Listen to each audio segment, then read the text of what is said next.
prepared. Hello! Wow! Welcome, guys. As you can see, we have a special guest with us today. It's Creep! Everyone say hi, Creep! Hi, Creep. Hi, Creep. Hi, Creep. Hello, everyone. Welcome to episode 2 of volume 3 of All We've Lost. That's really weird that we're already on volume 3. We're going to start with some introductions. We'll go around the table, and as always, we are going to start with Jay. I'm always first. Hi, I'm Jay. You can find me on all social medias at TheYellowCubes, but today I'm playing Eilif Sanse, wife, the founder husband. He sucks. He was in a prison for like a year. Bad guy. But now we're on an adventure again. I don't know what we're doing, but we're doing it. That's all I got. You found your husband. I think that was a nice thing that I did for you. You couldn't have given me like his bones or something? You technically have his bones. They're just still in his body while he's alive right now. I'll leave it. Okay. Leave it. Bones. Speaking of bones. Bones. Hi, it's me. I'm LittleBones309. I'm an indie gamer here on Twitch, and I play Oleyna K over on All We've Lost, right here, right now, actually. Your favorite con artist, Warlock, courtesan. She's a slut. We love her. Huh? Joel. Okay, so today I'll start off by saying I play Neck.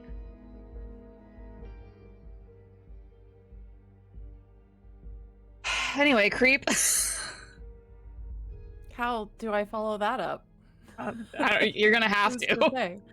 Jesus, Mary and Joseph. Hi, I'm DarlingCreepshow. I'm your resident creep on Twitch. You can find me all across the interwebs playing TTRPGs with some of my favorite people. And you can find me everywhere else as DarlingCreepshow, painting on my stream mostly. So come hang out. And tonight I'm playing Mermur'ss, and you're going to learn a lot more about him soon enough. Bones wants to know so much about him. That she does. Every crevice. Biblically, actually. And hi, I'm Myriad. This is my channel. We do a whole lot on this channel. We do variety gaming, art, as well as TTRPG content. So every Saturday, you can find us here playing some All We've Lost, my D&D5e Homebrew campaign, until we're done with it. So when it's done, it's over. Bones. I believe we have a recap from Bones. Yeah, that's Bones. I'm Bones. Hi. So last week we got our shit rocked.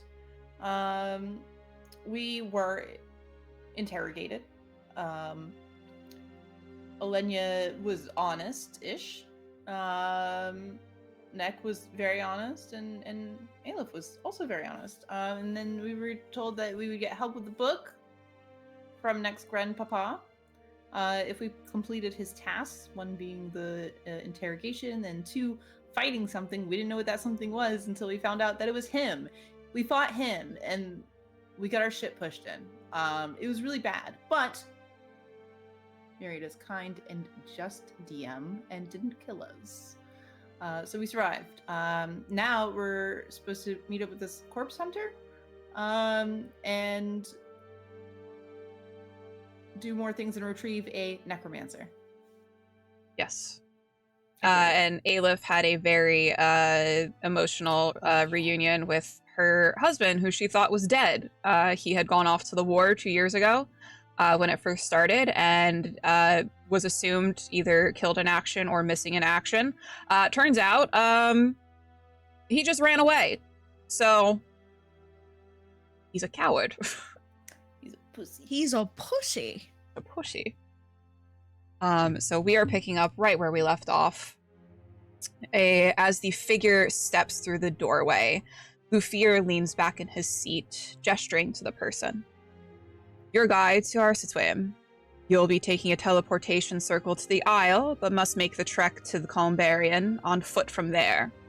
And he turns to you, Creep. Go on, boy. Introduce yourself. You see stepping forward a half drow You can tell this by the shade of his skin. He is a very light lavender color, and he has ruby eyes with long silver hair. He's a bit tall for a half drow. And he bows deeply before you, dressed in fitted leathers with an oversized hood, and peeling down from his face a linen mouth cover, he smiles. My name is Mermur'ss. I'm sure it's a pleasure to meet all of you. Oleyna will step up. Oleyna Sparrow. He Curious to offers a meet you. hand to you. She'll take it, and she gives you a very dainty, lazy hand. She expects you to kiss it. You see his eyes kind of drift down to the hand and then back up to her, and he places a kiss on her hand. Excellent. And my companions.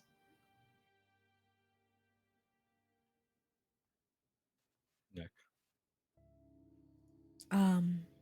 I'll walk up, kind of lazily, offer up a hand. Eilif. He shakes your hand. Right. Us, you're not gonna get us killed or anything, right? This isn't some elaborate ruse or something. I'm afraid not.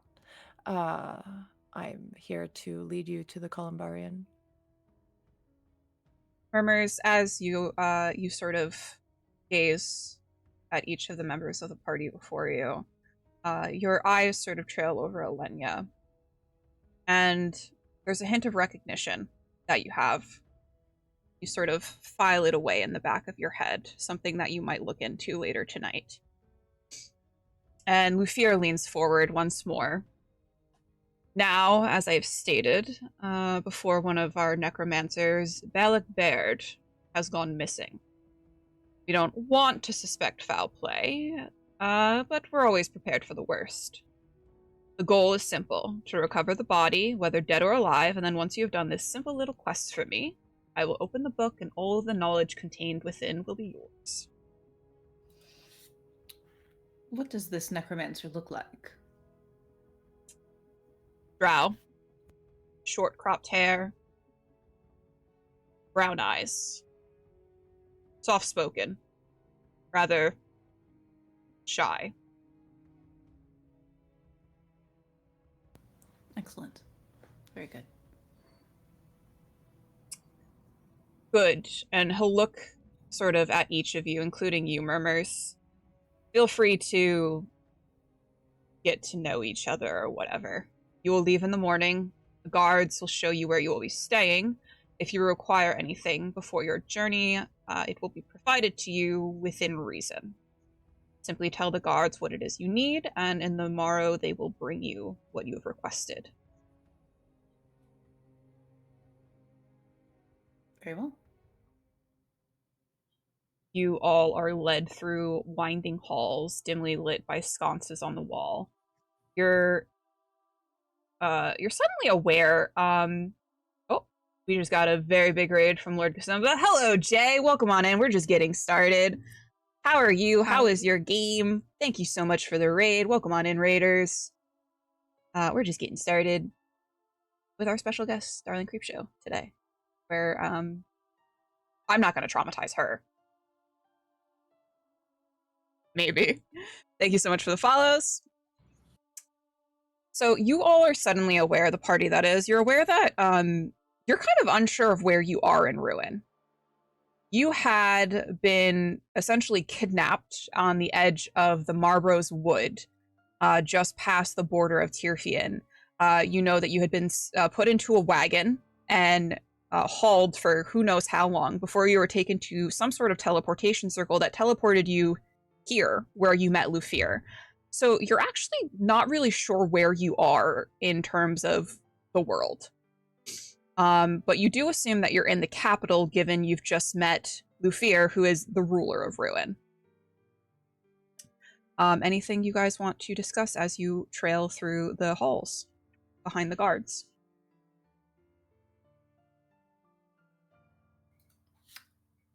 think Oleyna would kind of saddle up next to Eilif and catch her hand and sort of give her a little squeeze there. Are you all right, darling?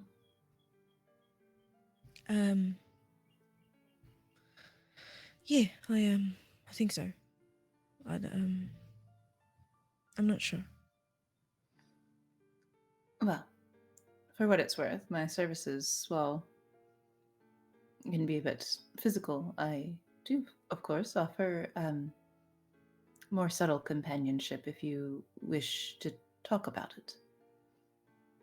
You paused right in the middle, and I thought you were offering a bed for the night. Well, I mean, for the right price, of course. I don't normally do a friends and family discount, but, you know. I'm alright, thank you. Would, however, like a meal and whatever. And I'll look over to Mermur'ss. Whatever you lot have in terms of alcoholic beverages. I would assume we'd have wines, maybe. Wines is definitely something that is more consumed here in Ruin. Yeah. I hope you enjoy wine. It fits on the list, but I'll take it. I'll take what I can get. The two guards come to a stop and set in front of a set of double doors, each taking a handle to open them, revealing your accommodations for the night. You're not sure what you were expecting, but it is a rather modest room with 6 beds inside. It seems to be maybe some sort of barracks. There is another door just beyond the beds. You're assuming the washroom. And as you all file in, Mermur'ss, you know that you have barracks of your own just down the hall. But Loreweaver did say to get to know each other, so you can either heed the advice or return to your own room for the night. He's gonna stay with the group. Yeah. Before the guards leave, one kind of comes up to the group, and he's got a little notepad and a pencil in his hand. Anything you might require for your journey tomorrow? Potions of healing. Writes that down. Several. He makes note of that. Whatever potions you can afford to give us that won't kill us or bring us back to life. I feel like there's another context to that here. So just potions of healing. We don't, I'm not a necromancer. I can't really bring you back to life. You would need, a necromancer to do that. We're not all necromancers here. And then he points to Mermur'ss. He's not a necromancer. Interesting. That makes me more comfortable, I think. Potions of healing. I don't know. Yeah. Potions. Like a bunch. A bunch. How much is a bunch? Is that a unit of measurement you guys use over there? Six potions of healing. 6. Okay, yeah. We use just numbers. Right, of course. You want rations? Rations. Yep. Okay. Rations. Rope. 15 feet. Okay. And he looks a little concerned at that. Okay. What's the weather like here? It's kind of nice out right now. It's spring, so it could get rainy occasionally. We are on the coast. I guess something to protect us from the rain, like cloaks. Okay. You want an umbrella? What the hell's an umbrella? You guys don't have umbrellas? Do we have umbrellas? Apparently not. We're making this canon. Ruin's the only place with umbrellas. Their umbrella technology is far superior. I was just assuming Eilif's stupid, but if we're making it canon, it's canon. Space Race 2, Umbrella Race. That's where it's at. I don't know what that is. No, don't worry about it. It's fine. And then manacles, if possible. Yeah, we have those. Yeah, Okay. got a lot of those actually. Wonderful. Just one pair. So, Yes, one pair will do. He looks to Murmurs. Do you require anything, sir? I think they've all listed the necessities.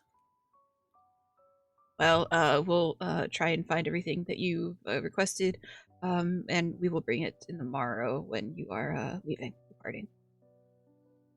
You Very good, will thank you have very much. we'll have someone will bring you a meal for the night, but feel free to rest here for the rest of the evening. And a drink, please. He writes that. And then he's kind of, it looks like he's waiting to be dismissed. Very well. Goodbye. So long. Bye. And he'll Who just is this scurry away. Weird goth guard. That's what he is. This. I was gonna say, he's a weird little goblin of a man. I love Yeah. him. And you are left alone in these. I think you probably were expecting like a nice suite or something, but no, you got put into some barracks, some bunk beds. Is there like a fireplace in this room or Yeah, there's like anything a that? hearth. It's kind of on the far end of the room, next to the doorway, which you're assuming leads to the washroom. There is supple amount of wood. You'd like to light a fire. Yeah, I think while everyone was dealing with the butler, Murmurs has been placing wood into the fireplace and he's starting a fire to make the area a bit more cozy and comfortable. Nick has like set up his bed.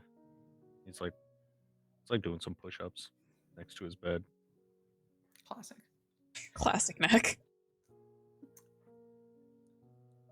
Typical. So, Murmurs, curious, what exactly is a corpse hunter? I bring bodies back to the Columbarian. Oh. See, here in Ruin, we like to keep very close tabs on the people here.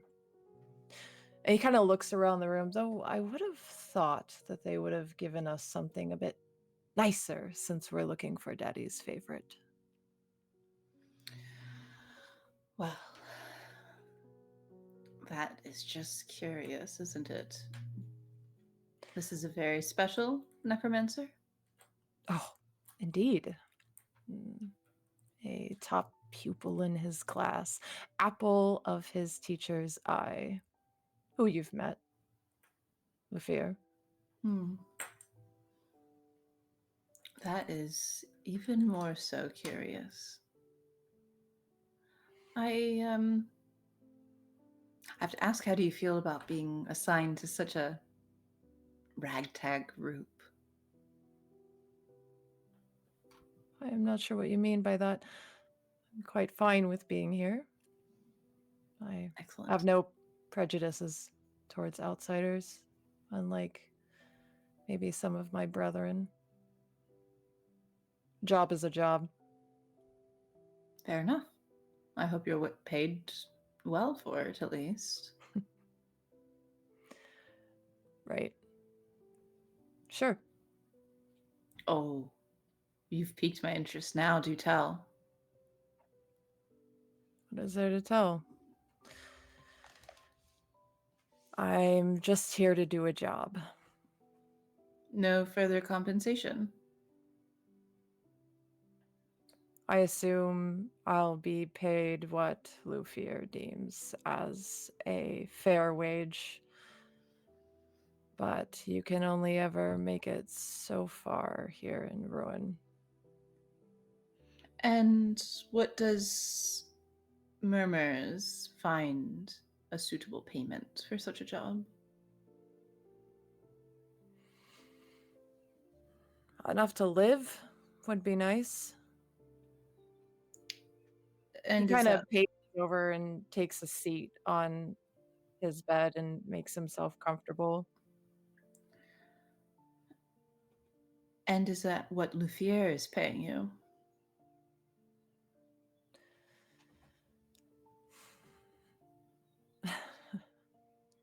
I believe it's enough to keep me in debt. How much debt? What kind of price do you put on a person? Depends on the service. Depends on the commodity. A soul? Echo like stopped doing push-ups and he's like, everything. Wow. It depends on what you mean, but I understand. I think, I believe what you're getting at is quite steep. I'm a wealthy woman enough. I've made my way in the world with my own commodities and my own soul, though not in the same way. But should the opportunity arise, would you take the chance to pay off that debt? I'd give anything to pay that debt. It's a shame there's no monetary value to it, I'm assuming. Or is there? I'm sure there is, but who knows what kind of interest it's accrued over the years. How good of a hunter are you? I'm quite skilled in what I do. Would you say you're one of the best? I would say I'm good at what I do. All right. I can work with it.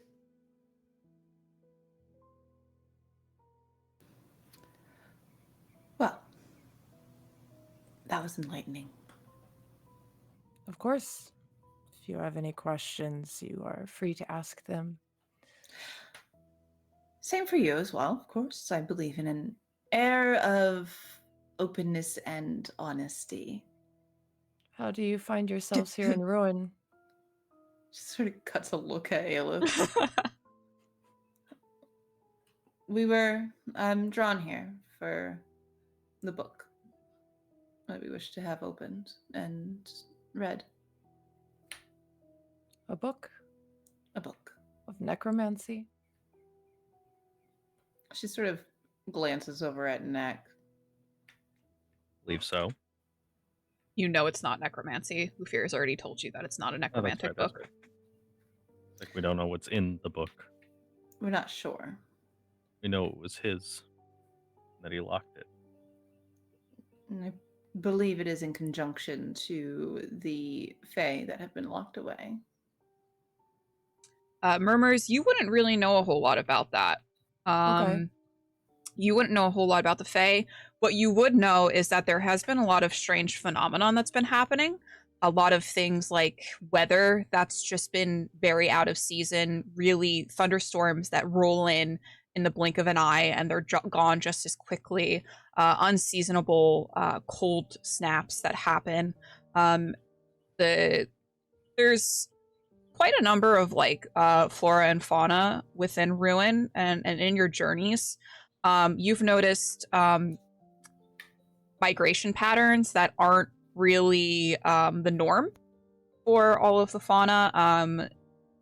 Flowers seem to have been dying recently. A lot of plants are dying or blooming too quickly. Something has been happening, but it has been in the back of your mind. It's not something that you've really put too much concern into, but them mentioning this definitely sparks your interest. The Fae? The Fae. Some 1,000 years ago, Lufier and a group of individuals locked the Fae away after keeping the people of this world enslaved. And it seems as though that veil is cracking and they're slipping through. Well, that could possibly account for some strange happenings as of late. To say the least. Interesting.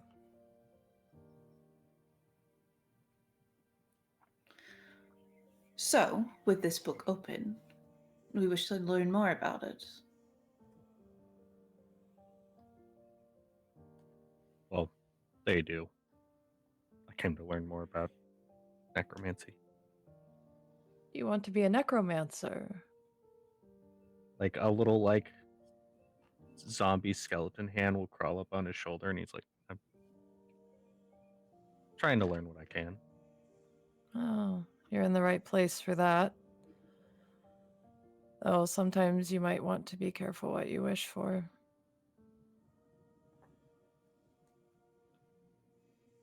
Is I there a don't think- price?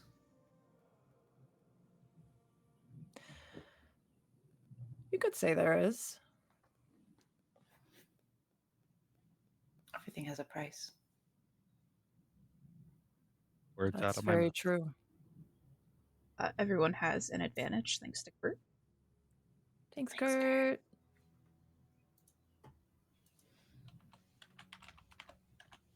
Murmurs, you would know, I think I went over this with you as well.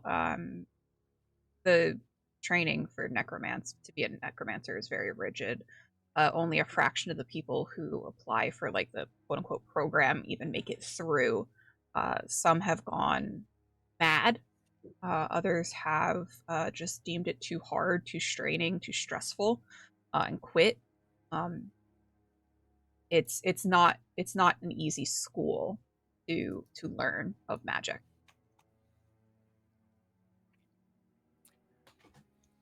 Do you plan on attending the college here? I plan on doing these tasks for Lufir and gaining access to the library and learning. Very well. You know, our college here in Ruin is renowned for its necromancers. I would say some of the best in the world. It's a very rigorous program. Most don't succeed. Have you attempted the program, or do you now wish to become a necromancer? I have no taste for necromancy. Fair. There is a tiny knock on the door, and a person files in, Venetian mask, covered from head to toe, one of the undead servants, and they carry a tray of food and a bottle of wine in the other hand.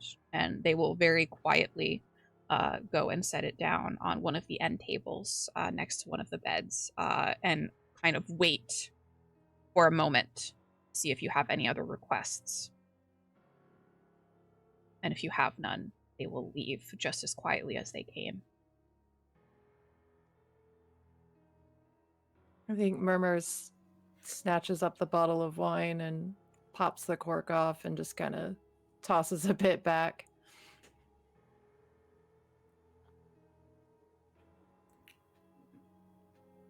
I think Oleyna would sort of go pick up the food and sort of watch Murmurs during this. Just like, ugh, gross. Yeah, totally. Uncivilized. Use a cup.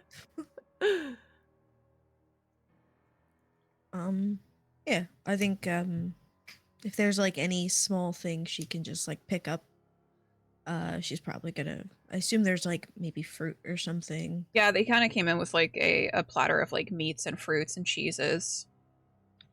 Charcuterie board. It's a charcuterie board, yeah.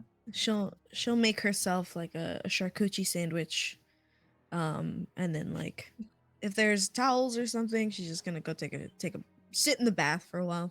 Yeah, it's kind of what you expect, like a medieval sort of washroom to look like. There's a hole in the ground for you to shit in, and a tub with water. Not the shitting hole. It's the shitting hole, buddy. Shitting hole. These are also. Get out of the shitting hole. You would also know, Who like, knows this where it comes is sort of probably where either guards or corpse hunters, like lower corpse hunters, would stay. This is not meant to be like a place of comfort and luxury. It's more just the solitude that she needs. She's just gonna hoard the bathroom for like 30 minutes. Fair enough. I think Mermur'ss looks to Oleyna. So, do you know much of Ruin? Is this your first excursion through our lands? Well, up until this general adventure of mine, I hadn't left Solaris, so yes, it is my first excursion to Ruin. What do you think of the hospitality?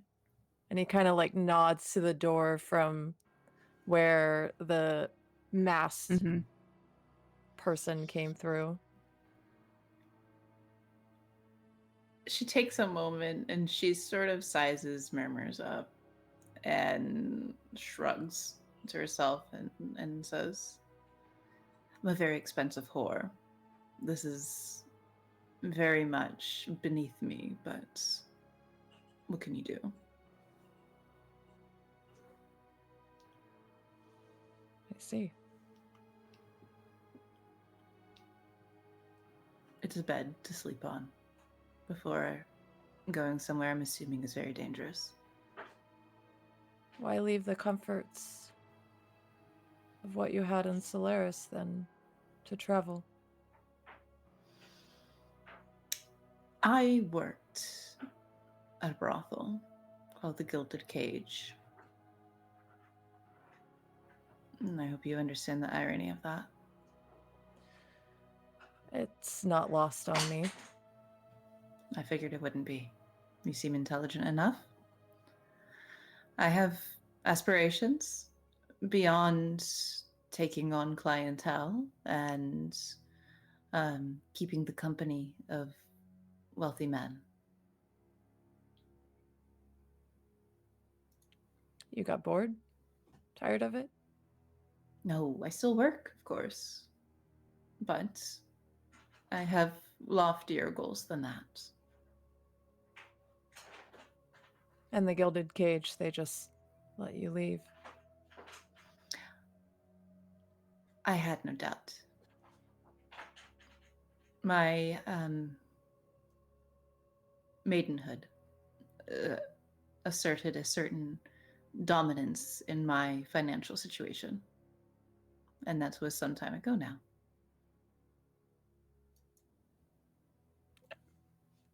Please, I only ask these questions to know more about you.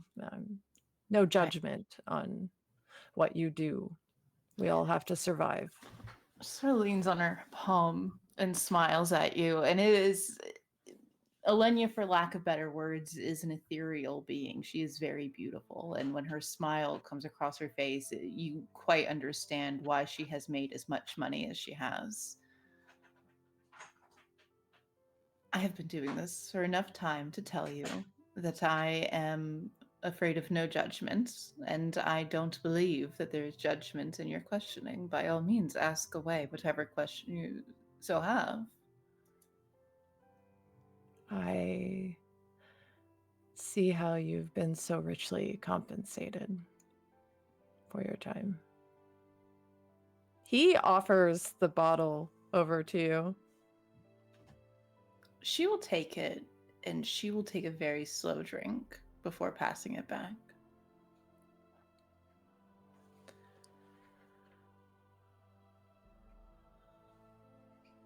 I look forward to our journey. As do I. It is curious to have somebody of your skill set, I'm assuming, is not one that I am familiar with, along for an excursion of such. He kind of holds the bottle up to our health and takes a drink. She'll take the bottle from you and give a nod to our health. And she'll sip it and hand it back, and then sort of find an empty spot on one of the empty beds to sort of lounge. And everyone has another 3 advantages thanks to Ad. Hey, thanks, Ad. Anything else you all would like to... Okay, we have another one from Creature. Anything anyone else would like to do? As you all sort of... Eilif hogs the bathroom. And you all eat and drink, resting for the night. Go to bed. You all bed down for the night. And as the rest of the party falls asleep, Mermur'ss, you are awake. And you can't get this nagging feeling out of the back of your head that you know Oleyna from somewhere. And you go and you dig through your pack, through numerous notices and other papers that you keep track of, and you come out with a page of parchment. And as you're reading it, a thought crosses your head. A thought of freedom. And you fold the paper back up, put it back in your pack, go to bed. Any Oleyna? chance I can put that paper into the hearth? Yes, you sure can. Yeah, he does that. He folds it up and he puts the paper into the hearth. Does he do that sneakfully? Like all of that? You guys are asleep, so Or if we're trancing?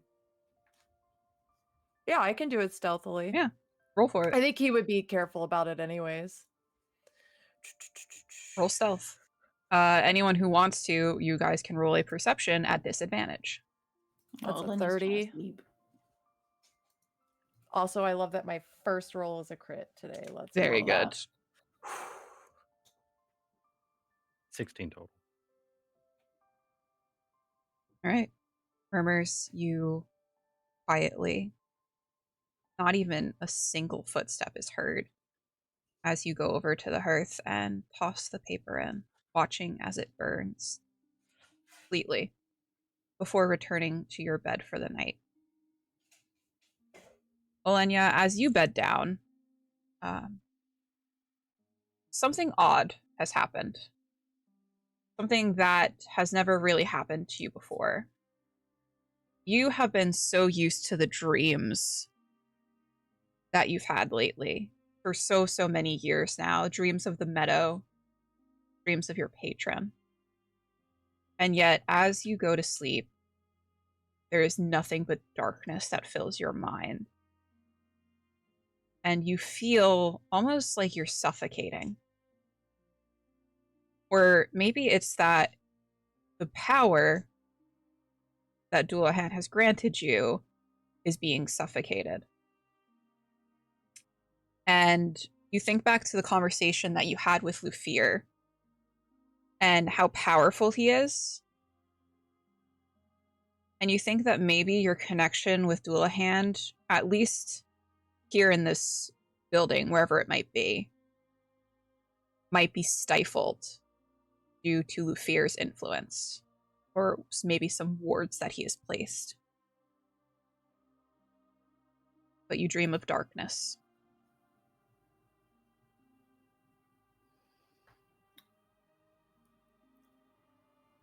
I think she will very quietly, within this dream of darkness, call out to Dullahan. It's like you're underwater. Like you hear his voice calling out to you, but you're underwater and it's muffled, and you can only faintly hear him calling back out, calling your name.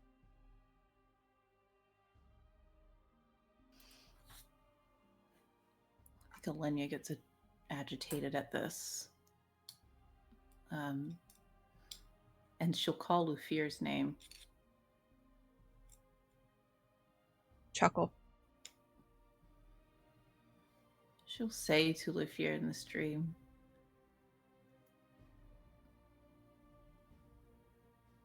"Would you not allow me to commune with my patron?"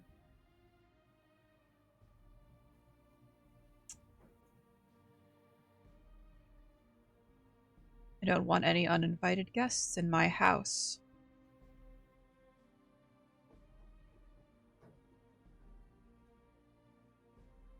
You'd so deny me this, even though we go on this task for you? Your connection will be back in the morrow once you leave. While you're here, I do not want him in this place.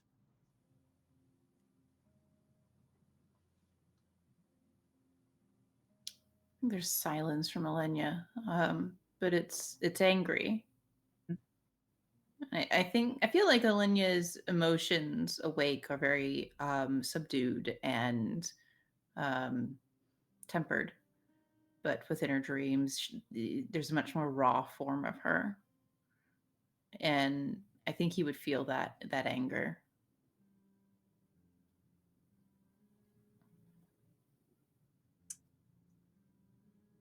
As your rage bubbles up, you feel a presence behind you in this darkness as a hand reaches out to grasp your shoulder. And there's like a wave, a cooling wave that washes over you. Can I look to see who's behind me? She'll do so. It's Lufir. He stands before you in this darkness. And he seems to be like looking you up and down, gauging you.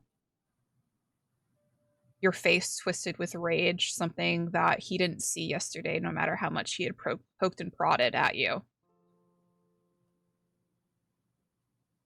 And there's a smirk on his face as he leans forward. Good. And with that, he disappears, and you're once more left in darkness by yourself.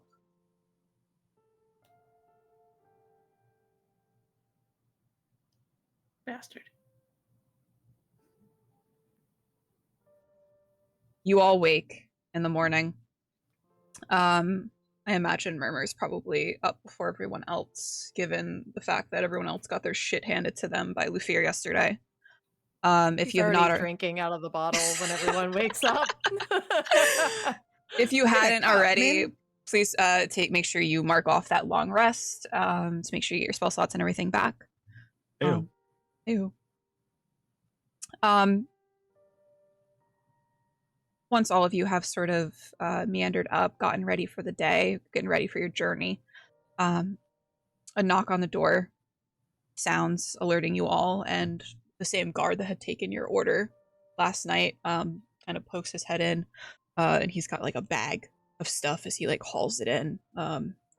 Your 6 healing potions, greater healing potions, really, they're good. Those are the good ones. 15 feet exactly of rope. I measured it myself. Here are some manacles. No other potions. Lufir said no to other potions. You just hear it. Shame. Yeah, of rations enough for each of you to last you a week. You shouldn't need them though. You should be fine. If you'd like, if you are ready to depart, I will lead you to teleportation hall. I'm ready. Okay. The guard, so meek, so tiny, leads you, just a little guy. He leads you all. You make your way to a large circular chamber that is lit by a sickly green arcane light. At the center of the room is a large circle composed of various runes and symbols. You would know this. You'd all would know this. Murmurs, you have taken a teleportation circle many, many times as part of your duties as a corpse hunter. And Oleyna, Eilif, and Neck, you all would recognize a teleportation circle due to Vadium and the teleportation circle that Vadium had created to get you guys out of Knife's Edge. A woman steps forward as you all file into the room. Her lower face is covered with an ornate gold mask depicting a frowning face. The Archon tells me you are to travel to Arsitwe. And she gestures to the teleportation circle, if you will. Oleyna will step into the teleportation circle. She waits, the woman waits for the other three as well to step in. I think Mermur's already been in there. He's just standing, waiting. Yeah. They told me to go into the circle. I'll go into the circle. Okay. Mermur'ss, you know that this teleportation circle will transport you to just outside of Arsitwe, the city of corpses. The Columbarian is a 5-mile trek through the woods on the island. The entire island is heavily warded, though you're familiar with the path to get you to the city of corpses. Once you all step into the circle, a feeling of weightlessness envelops you, and the taste of rot fills your mouth as the woman activates the teleportation circle. You're surrounded by the same sickly green light emanating from the candles, and it's blinding. When the light subsides, you find yourself standing in a smaller room made of stone, almost as though you're in some sort of mausoleum. A man stands silently in the corner, bearing a similar mask to the woman. He simply nods as 2 guards standing sentry at the only doorway into the room open the doors, and you're greeted by a dense, thick forest just outside. I feel like Oleyna sort of hauls to get outside, and as she does, she is mentally calling out to Dullahan again. You feel it. Like, as soon as you had landed, the teleportation circle had transported you here. It's almost like the snap of a rubber band. You feel the snap of the connection come back to you, to Dullahan, and it feels solid. It feels there. Not muffled. Good. Mhm. To Oleyna, relieving, and I think the party would see that relief sort of wash over her, whether they like understand what it's from or not.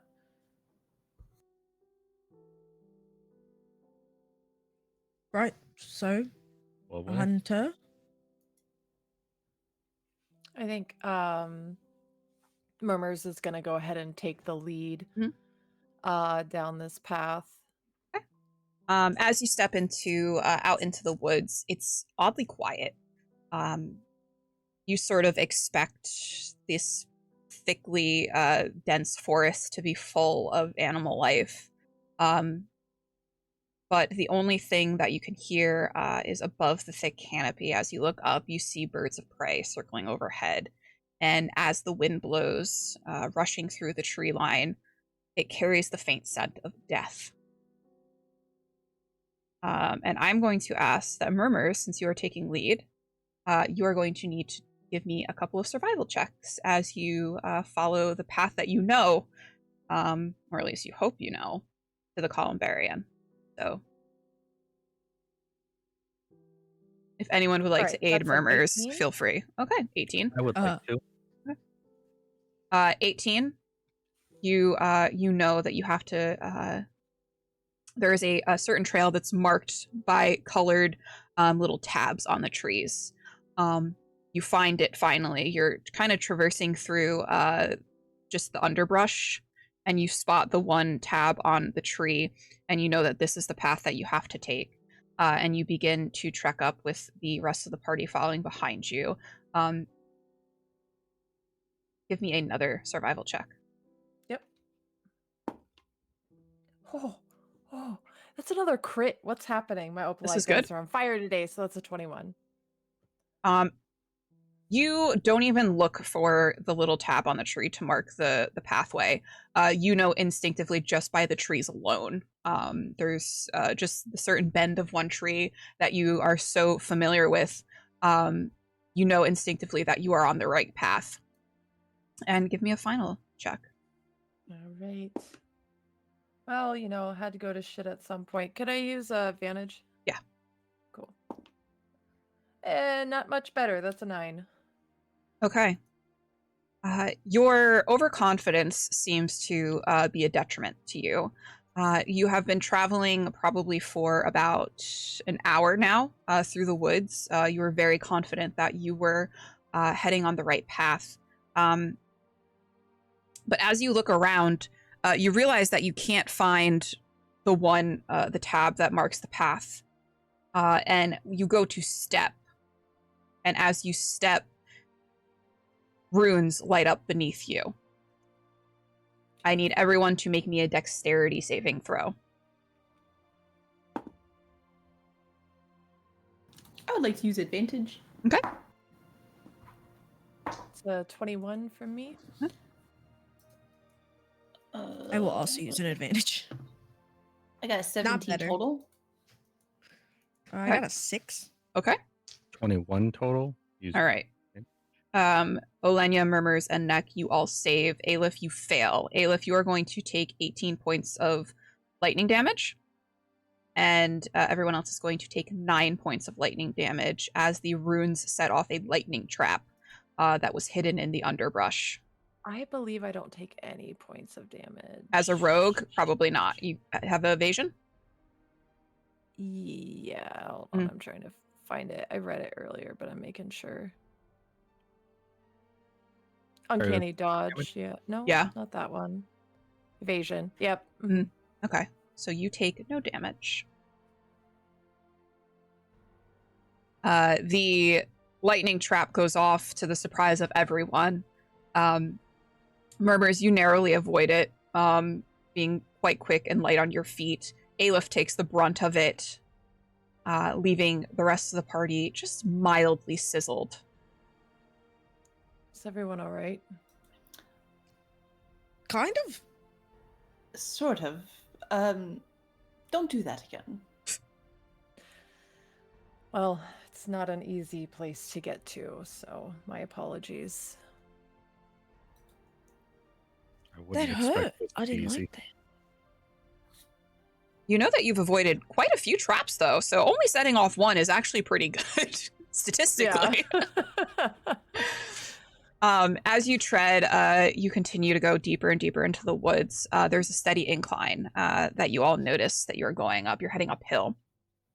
And another thing you notice is as you continue on, the stench is getting stronger and stronger. It's a rank and pungent, like rotting meat.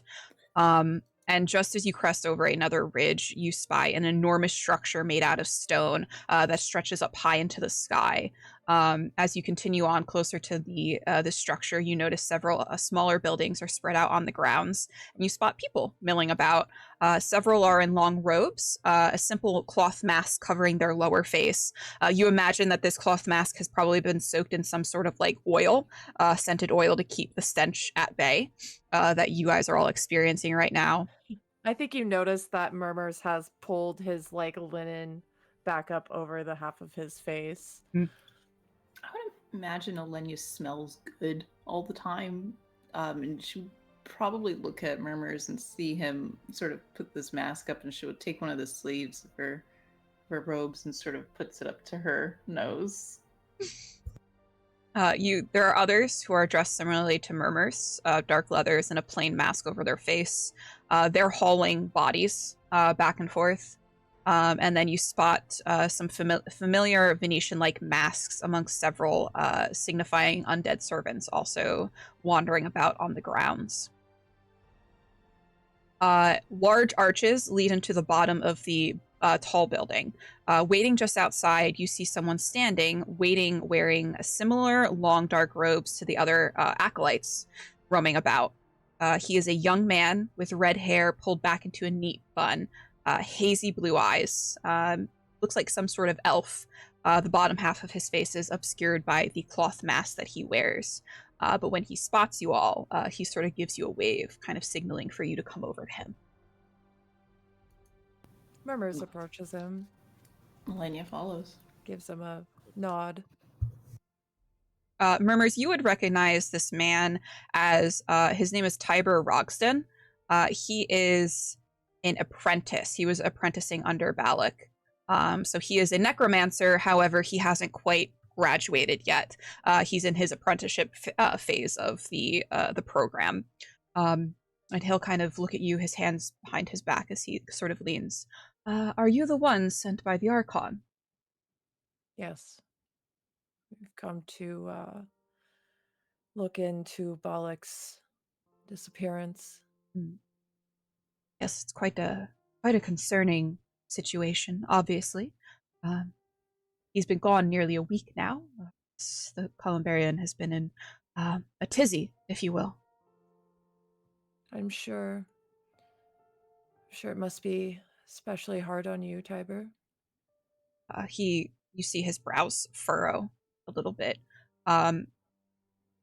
There's sadness in his eyes. He's a younger man. He's probably 18, 19. Yes, it's very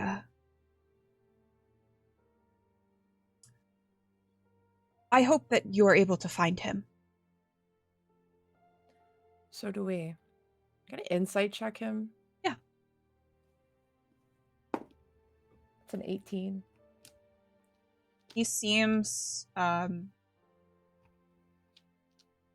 genuine. Okay. It looks like there's sadness, like he might have had a close relationship. He was his apprentice, so they probably have a close working relationship. And what you know of Balak is Balak was highly regarded as a necromancer, not just for his skill and talent, but also because he was a genuinely good person. No one ever had anything bad to say about him, so you imagine that he probably treated his apprentice very well. And now Tiber, his apprentice, is sort of by himself as they wait to see what happens, if Balak is dead or alive. Tiber, is there any information you can share with us?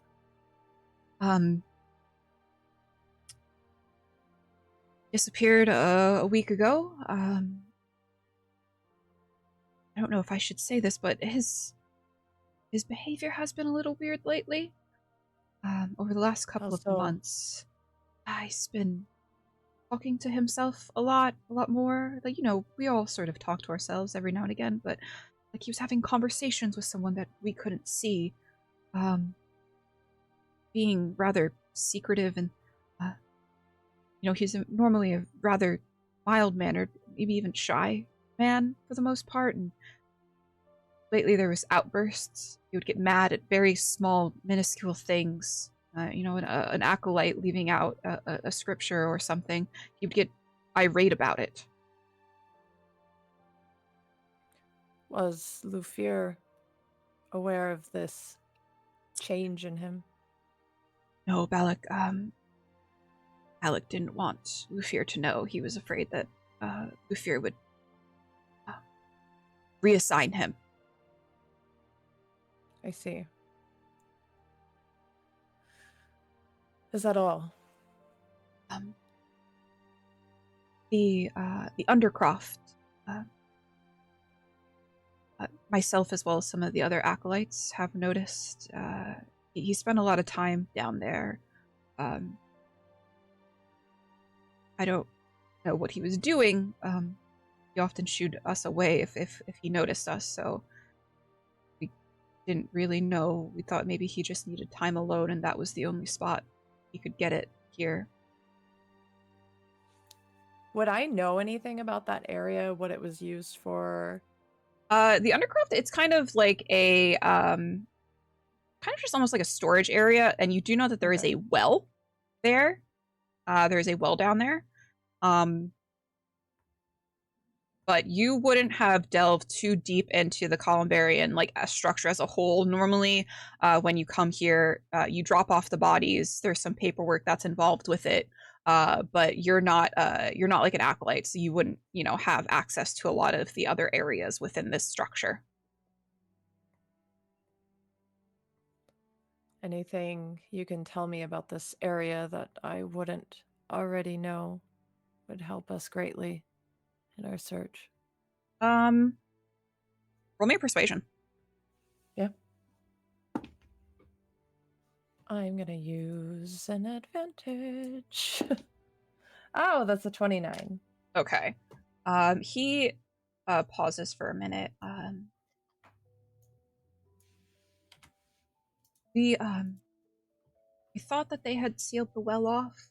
The well leads down to sort of where the first makings of the Columbarian had been established several centuries ago. There's a lot of bones, skeletons down there. We'd sealed it off because one of the stench. It's already bad enough here. So it's, if he has gone down there, that means he's broken through the seal that they put there. I've never been down there myself, but I've heard that it's sort of a labyrinth down there. All right. Well, and he turns and he looks to the rest of the group. I think we know where we're going. I would like everyone to let me know what their passive perceptions are. Mine is 16. Okay. 17. 19. 11. Okay, everyone but Eilif. Poor Eilif. As Mermur'ss is talking with Tiber, you hear a distant crash that seems to be coming from deeper within the Columbarian. This one's for all I my believe baby that's our girls. cue. I see your comments, ladies, and they make me smile. I think you might be right. And at this point, we are going to take our first break. Because we have something fun coming up. And I don't want to have to take a break in the middle of it. Love that. Fun. Crazy. This is Crazy. all perspective. Yeah. So we are going to take a cheeky little break, just so also I can get set up, the map set up really quickly. Stick around. We'll take 5 to 10 minutes. And then nothing bad's going to happen, I promise. I don't believe you. Be right I feel back. safe.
Hello, everyone. Oh, we have to hydrate. Sorry, I don't make the rules. Oogie. I'm hydrating with Kool-Aid, and you can't stop me. That works too. Hello, There's water everyone. in it. We are back. I had to set up some stuff really quickly in Owlbear Rodeo. Don't mind all of the things on the map right now. So, we left off. You guys heard distant crashing coming from deeper in the Columbarian. Tiber didn't seem to notice, and as he's talking to you, he's continuing to talk to you, Mermur'ss, when you spot a creature emerge from one of the doors at the back. It's undead. It's disgusting. It stinks. And as it comes out, you see another one. And you expect... Do they look hostile? They look very hostile. And at this point, we're all going to roll initiative. Wee! I don't want to do that, Papa. Pikachu face. Just give me a Can I use second. advantage on my Yeah, you can use advantage. Okay, let me. Oh god, I got a nat 20 on it. Okay. Woo! What's I'm that? very powerful. 22. 22. I got a 17. It's 17. 10. I got a 9. 10. Here's neck. Usually above the shoulders. Oh, I'm below the gonna chin. lose it on you. Okay. I'm only going to roll 2 initiatives for these guys because there's a lot of them. Too many. Too many. 2 glasses of milk, please. Don't mind me. I have to input this like 5 million times. 17.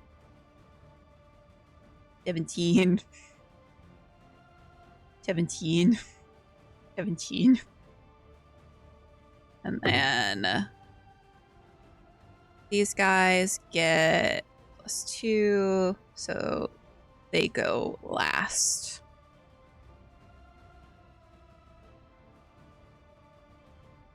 Six.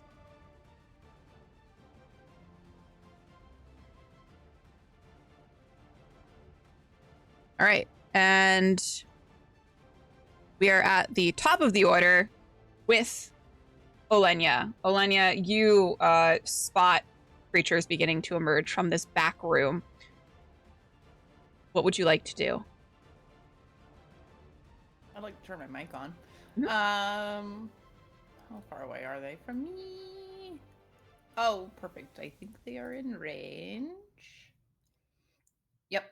I would like to go ahead and Eldritch Blast. Since it is, I get 2 of them. I'm going to hit this guy and this guy. All right. I would like to use my natural 20 Okay. on the first one. All right. So roll me. So it's going to automatically take what's Eldritch Blast? D10. It is a D10. Okay. So roll me another D10.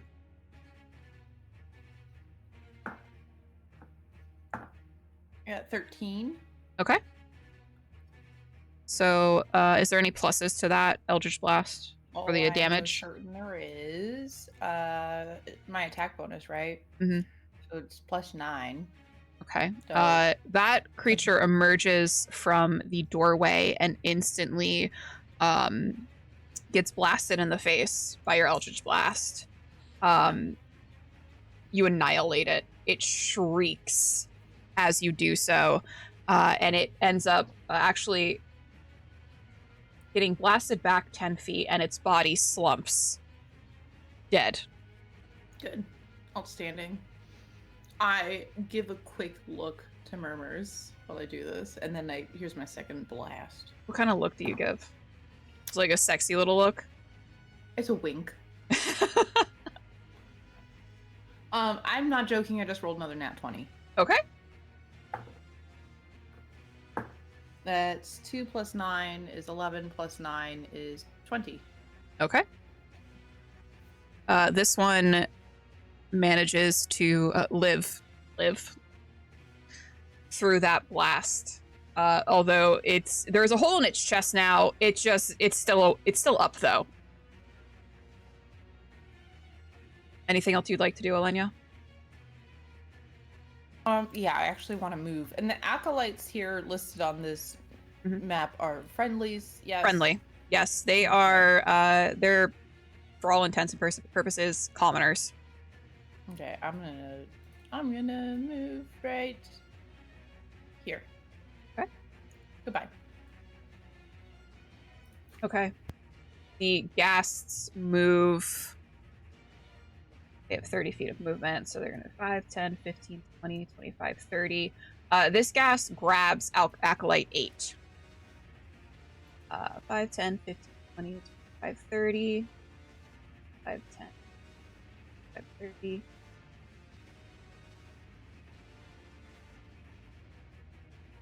And there are more up here. You don't say. Don't worry about it. It's fine. This ghast is going to grab the Acolyte and do so successfully. It's sort of the way that these creatures are moving denotes some sort of intelligence.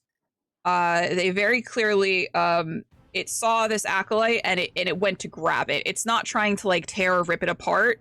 It's just trying to take the Acolyte. And then that is going to be the ghast's turn. Now it is Mermur's turn. Question. Does the Acolyte count as a friendly to give me my sneak against if I moved up to that ghast? I would say yes. Okay. Let's see.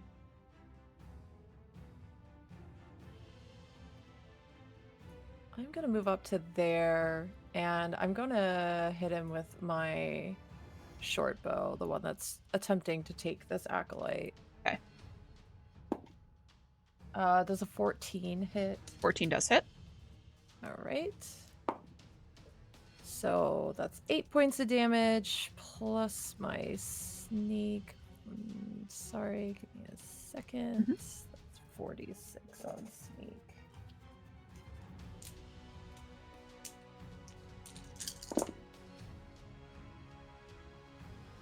So an additional 10 damage. Okay. 18 total. 18. As you launch your arrow at it, it locks eyes with you and it hisses at you. You see its long tongue just kind of dripping with saliva and mucus. But it turns away from you once it has the Acolyte in its hands. Would you like to do anything else on your turn? That will be it for me. Okay. Yeah. Neck, it is your turn.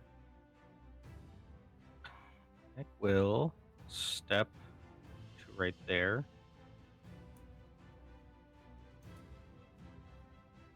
Then he will use his action to attempt to control undead on the one that's holding Acolyte 8. Okay. So they need to make a wisdom saving throw. Okay. That's going to be a 17. Okay, they succeed. So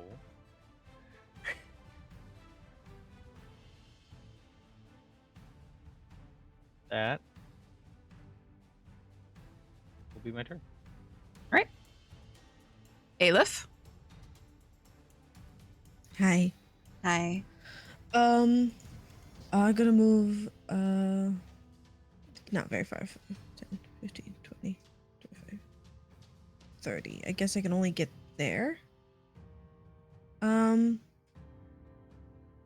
you can dash if you want to, but you just Yeah, not have I your think- action. I think that's what I'm gonna do. I'm gonna dash. Okay. Should be there. Right. Get in the square. Doing great, sweaty. And then I'm trying so fucking hard, you don't even know, dude. I'm in shambles right now. and then I will action surge. Okay. Yep. I'll action surge and attack this guy. Go for it. And hopefully he'll let him go. We hope. This is the worst die. I can't see it. No, there it is. Is a 16 gonna hit? Yes. Great. Because I know how to do math sometimes. And then it's one of these. And that is gonna be a 14 damage. 14 damage. Okay. And then my second attack is going to be a 22. That certainly does hit.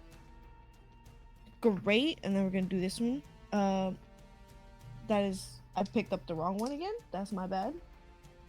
That's the wrong dice. 8 damage.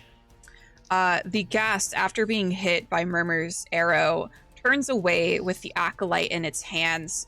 And Eilif, you come up behind it and run it through with your sword not once but twice. And it falls in a slump on the floor. The acolyte scrambling to the little corner here between the two essentially pews. And this ghast is dead. Can I like look at the acolyte and go, don't run that way, run away, outside, not to the corner. And it's just like, it's basically the ghost stories kid. I'm gonna punch this guy. You know what? I should have let him eat him. Should have let it happen. It is now. Would you like to do anything else before I move on? I don't think I can do anything else. Oh, I'm Yeah, you still did. hurt, aren't I? No, I did everything I could. All right. Okay. I'm passing my turn. Ghoul number 2 is going to move up 5, 10, 20. He's going to engage with you. These ghouls 5, 10, 15, 20, 25, 30. 5, 10, 20, 25, 30. 5, 10, 30.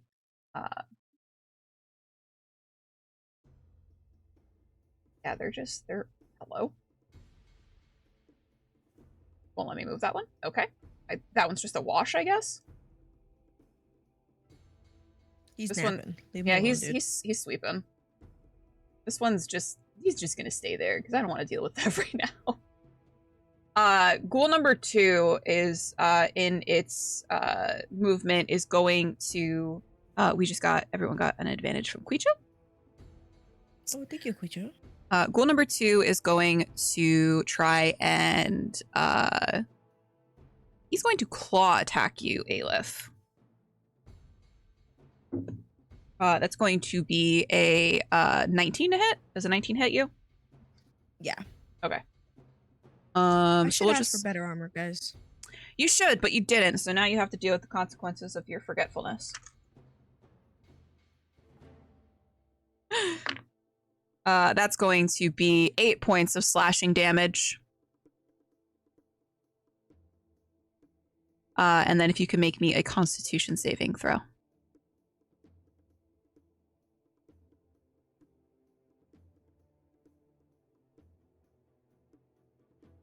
That's gonna be a 17. Okay, that Right? saves. Yes. Ghoul number 3 is also going to slash at you. That is going to be a 19 hit again. That's gonna hit. That's only going to be 6 points of slashing damage, and if you can make me another Constitution saving throw.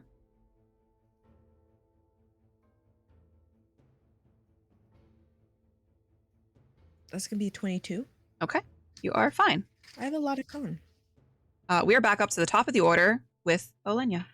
Hi. Yeah. I'm gonna go ahead and cast Shatter now. Okay. I'm gonna center it on him, which will get all of these guys and Miss Eilif. Okay. What is the God save? Measured. Yeah, it is a con save with a DC of drumroll, please. I would love to tell you. 17. Okay. So I'm going to use one of my. I'm actually going to use 2 of my advantages, and I'm going to just roll for both groups. You dickhead. That is going to be a 19 to save for the ghasts. Okay. And then 19 plus it saves. So Okay. both groups save, but they take half damage. Yeah, they still take half. So it's 1, 2. There's 3 plus 1 is 4. Plus 1 is 5, so they take 2. 2 damage? Okay. Yeah. 2.5. 2.5. Okay. Technically, that's what half is, but. Christ. Okay, so that is Ghoul 2. So Ghoul 2 actually dies from that. He crumples to the ground as he takes that thunder damage. Wonderful. Ghoul 2 is no longer an issue. Ghoul 3 only takes 2. Ghoul 4 and 5 take 2. And Ghast 6. And then the Ghast. The Ghast take 2, 2, and 2. For the however oh boy, Bull. Son of a bitch. Oh, You're fucking dead to me, Bull. boy, buddy. All right. YOLO. We're gonna move. It's the gas turn, so we're gonna move this guy up. He is going to attack Eilif. Eilif, I actually need you to make me a No, that'll be on the start of your turn. We are going to try and claw attack you. That is going to be a 21 to hit. That's gonna hit. Okay. No. 9 points of slashing damage. Okay. This ghast is going to move over, hop over, grab Acolyte 8, and then start moving back with him. This ghast is going to hop over, grab Acolyte 7. Eilif, do you want to do an opportunity attack as ghast 2 moves back with Acolyte 7? Yeah. Okay, go for it. That is gonna be that's a D12, first of all. That's not correct. I would like to know what sound the acolytes are making right now.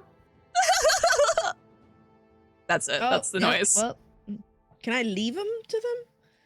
That's gonna be an 18. Okay, that hits. Okay. And then I'm gonna do one of these. That one looks like a breast implant. I don't want that one. That is gonna be an 11. I'm sorry. This dice looks like a breast implant. I can't unsee it anymore. Well, you're not wrong. That was weird. That's what it looks like. Yeah, that's it. That's all. Yeah, it's just one attack, so that's it. Sure. Pop up on this page. Actually, he's going to use the rest of his action to here and try to grab that guy. They're going to start moving this way. So it is now going to be Mermur's turn. You see what's happening here, Mermur's. They're clearly grabbing the acolytes and trying to dash back to wherever the fuck they came from. Beautiful. He's gonna move up to this ghoul, and as he's running, he's gonna yell to the acolytes to get out of here. What are you doing? Yeah, they are like cowering. Like a couple of them are under like the benches trying to hide, not doing a very good job. And I'm going to take 2 hits, my short sword and my dagger. Does a 15 hit? A 15 does hit. Beautiful. And a 24, I'm going to say hits as well. Yes. Yes. All right. What the fuck is that? 5.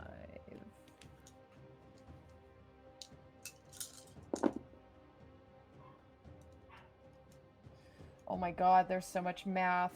14, 19. Don't you love rogues? 23 damage total. You slice through this thing with your short sword and your dagger, killing it off in one round. I look back to Oleyna and smile. Roll a wink. Would you like to do anything else on your turn, Murmurs?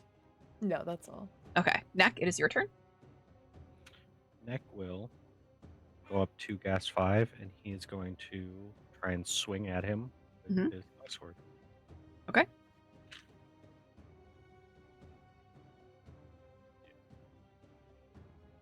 Yeah. 15. A 15 does hit. 13 damage. Okay. And the second swing, 21. 21 does hit. 6 damage. Okay. And I'll put a smite on that second one. Okay. So plus 12 damage. Okay. And it needs to make a strength saving throw or be pushed 10 feet away.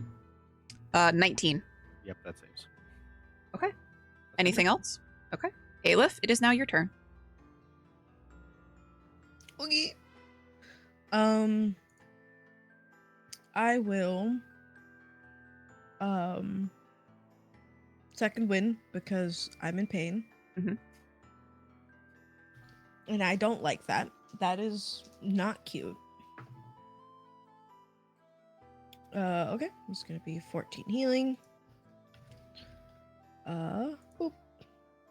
That's decent. And then I'm gonna attack the one right in front of me. Okay. Gas 4. That is going to be a... Where's my action? It's up here. I should know this by now. 23. 23 does hit. Great. It is going to be 13 damage. 13.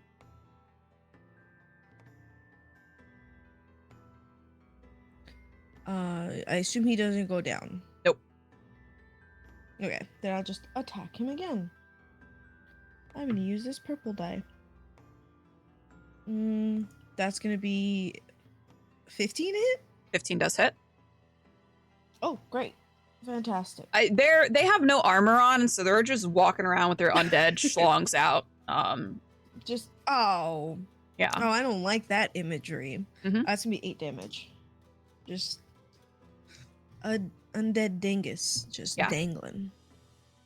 Is that all for you? Love that. That should be everything, yeah. Okay. Ghoul number 4 is going to, he's actually going to take Acolyte 7 from Gas 2 and begin to make his way back, and he disappears from your sight. Ghoul 8 is going to do the same with Acolyte 8, and they disappear off from your sight. Ghoul 5 is going to take, he's actually going to hop over here to avoid getting hit by Murmurs, and he's going to take Acolyte 6, and they are going to disappear. So Ghoul 6 is going to, what's he gonna do? He's gonna hop up to Murmurs, and he is going to attack Murmurs. He is going to claw you. That is going to be a 23 to hit. Does 23 hit? It hits. Okay. That's going to be slashing damage. That's only going to be 5 points of slashing damage, but you do need to make a Constitution saving throw.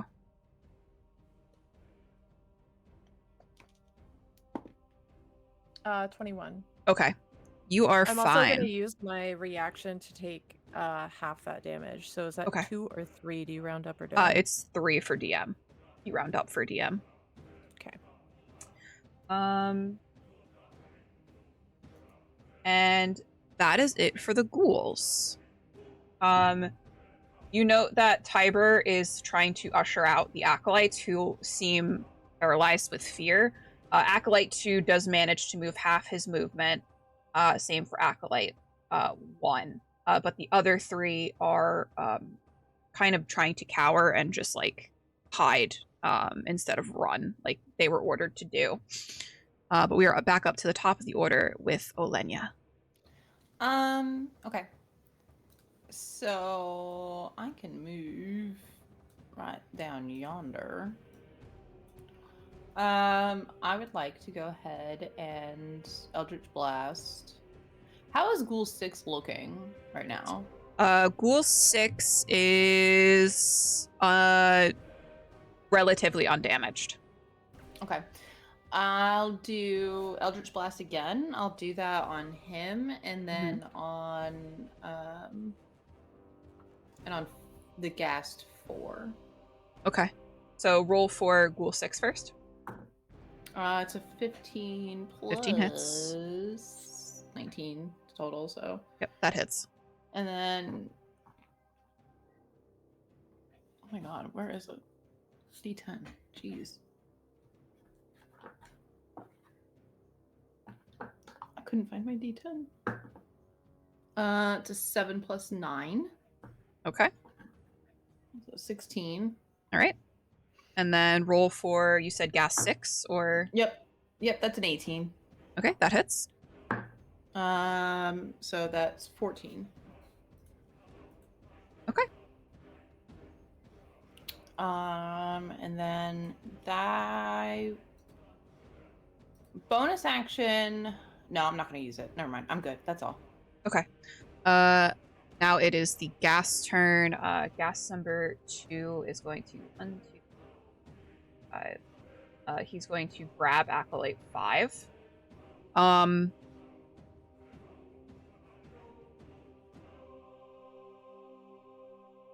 Yeah, he's just going to grab him. Gas 6 is going to come up and sort of body block Gas 2.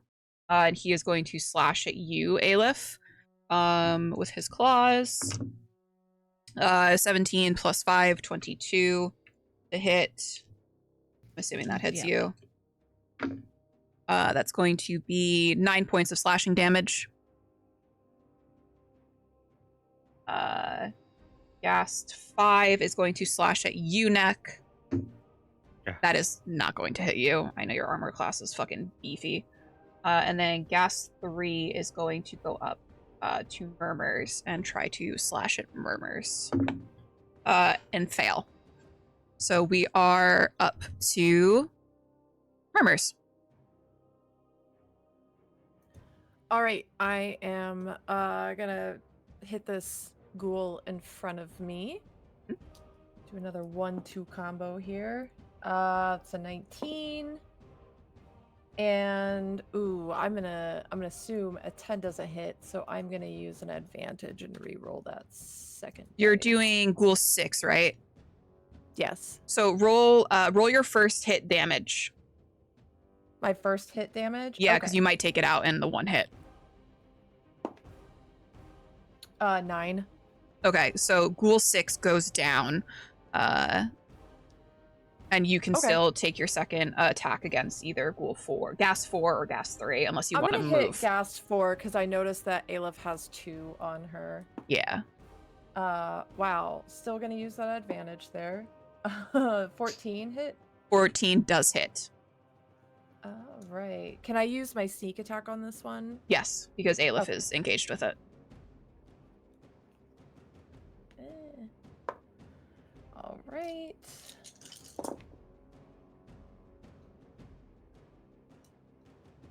$15 total. 15. Gas 4 goes down as well. And that will be my turn. That one's. Up next, we have Neck. So Nick is going to take some op attacks, more than likely, because he's going to try and run to body block the doorway. Okay. So Gas 5 is going to try and get you. He is going to get a 19 plus 5, 24. That hits. That is going to be 7 slashing damage, and I need you to make me a Constitution saving throw.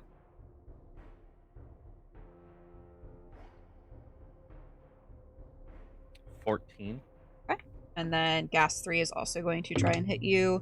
That is going to be 21 damage. 21 to hit. That is my AC, so that hits. That's going to be 6 slashing damage, and make the saving throw again. 20 total. Okay. Sorry, and what was the damage? 7? 6.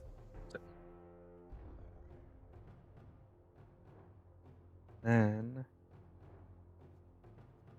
I'm going to attempt to lightning lure whatever ghoul that is on the other side of the doorway.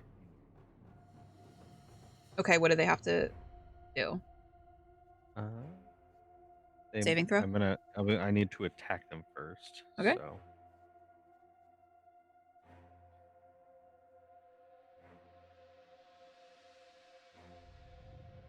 Oh, sorry. Never mind. They must do a strength saving throw. See what their plus is. That's a 16. They succeed. They don't have to take half damage because that's a cantrip, right? Yeah. Okay. Anything else? No, that is my turn. I was double checking one thing. Eilif? Hello. I'm gonna attack Gas 6. Okay. Yeah, I'll attack Gas 6. That is going to be a 17 on the die, so I assume that just hits. Certainly hits. That's gonna be a 11 damage. 11 damage. Okay. And then I will do it again. That is going to be a 14 to hit. 14 does hit. Okay. And then that's gonna be a 13, and I'll pump another 6 into it. You do not have to do that. 13 okay. Takes it down completely, and it falls before you. Great. That is down. And then he's gonna try to take this guy. Can I, like, shove him away? I assume I'd have to do that next round. I'm going to say you can try to shove him. Yeah. Make me a strength. We're gonna do strength on strength. Okay. I'm gonna get this nice one. I'm gonna use Thorn's dice. That's gonna be where's my strength? 22. It matches you. But since you initiated, you will win that. Okay. Where how are you trying to shove it? I'm trying to, like, pry them both apart, so I guess I'm trying to shove him back into the other, like back here? Yeah. Okay. Yes, you are able to do so. Just barely. Does that mean I shove the acolyte too? You managed to, like, rip their, like, he had his, like, arm, his claw sort of, like, digging into the acolyte. You managed to separate, and in the separation, you shove him back 10 feet. Okay, great. He Anything needs to else? run. The acolyte needs to run. That's all I can do. Okay. You hear the acolytes who have been taken screaming as they are taken by the ghouls, and in their turn, they disappear.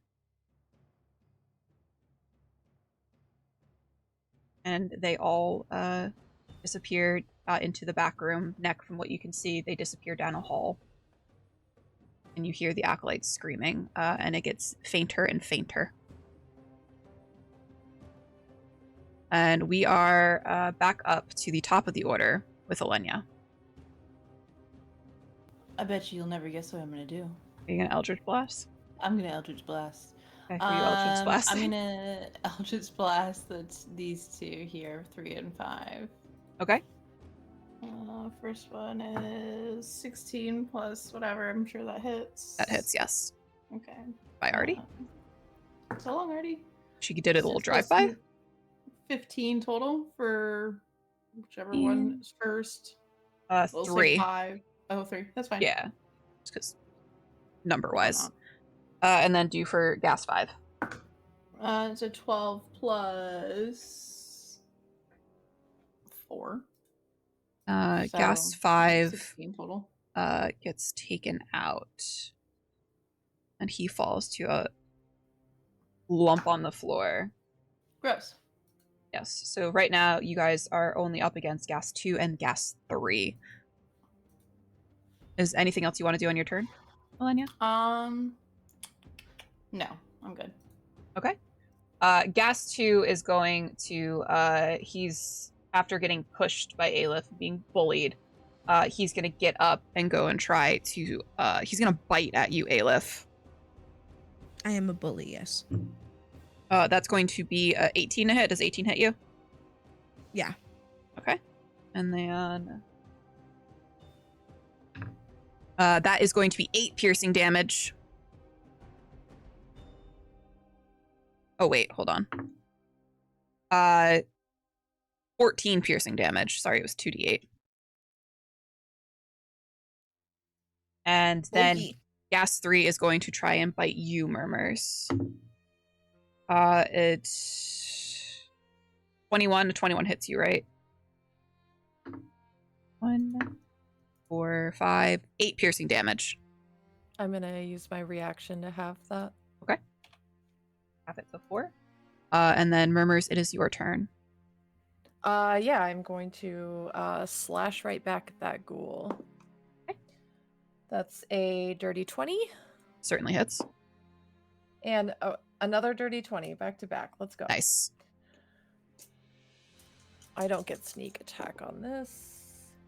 So 7 total. 7 total. Damage. Okay. That all for you? And yeah, that's my turn. Okay. Neck, it is your turn.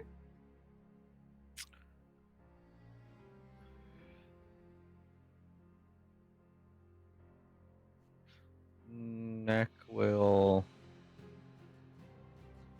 How is it, like, super faint? Like, would I assume that they're super far away at this point? Yeah. They've, like, dashed, so. Okay. Yeah, then he will come up and try and swing it.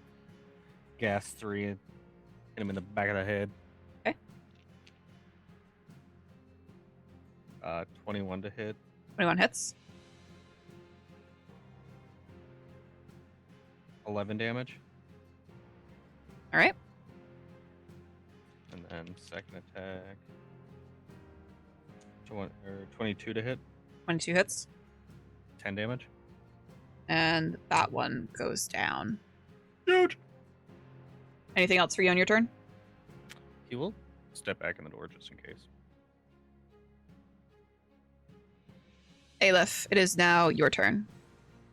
Hello. Thank you. You have the last gas on you. Okay, I'm gonna hit him because that's all I can do. 18, I assume is gonna hit. Yep. 8 damage. Okay. And then I'm gonna hit him again. 17 is gonna hit. Yep.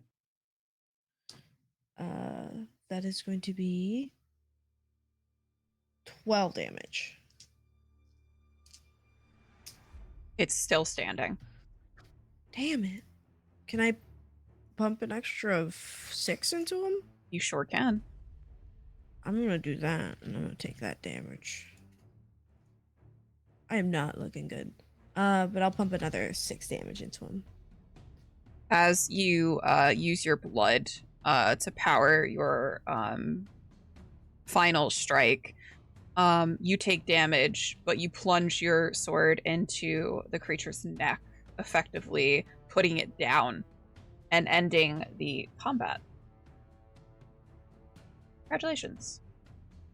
Yay. You won? Question mark. You do note that 3 of the acolytes are now missing, having been taken by the ghouls. What would you like to do? Who has the potions?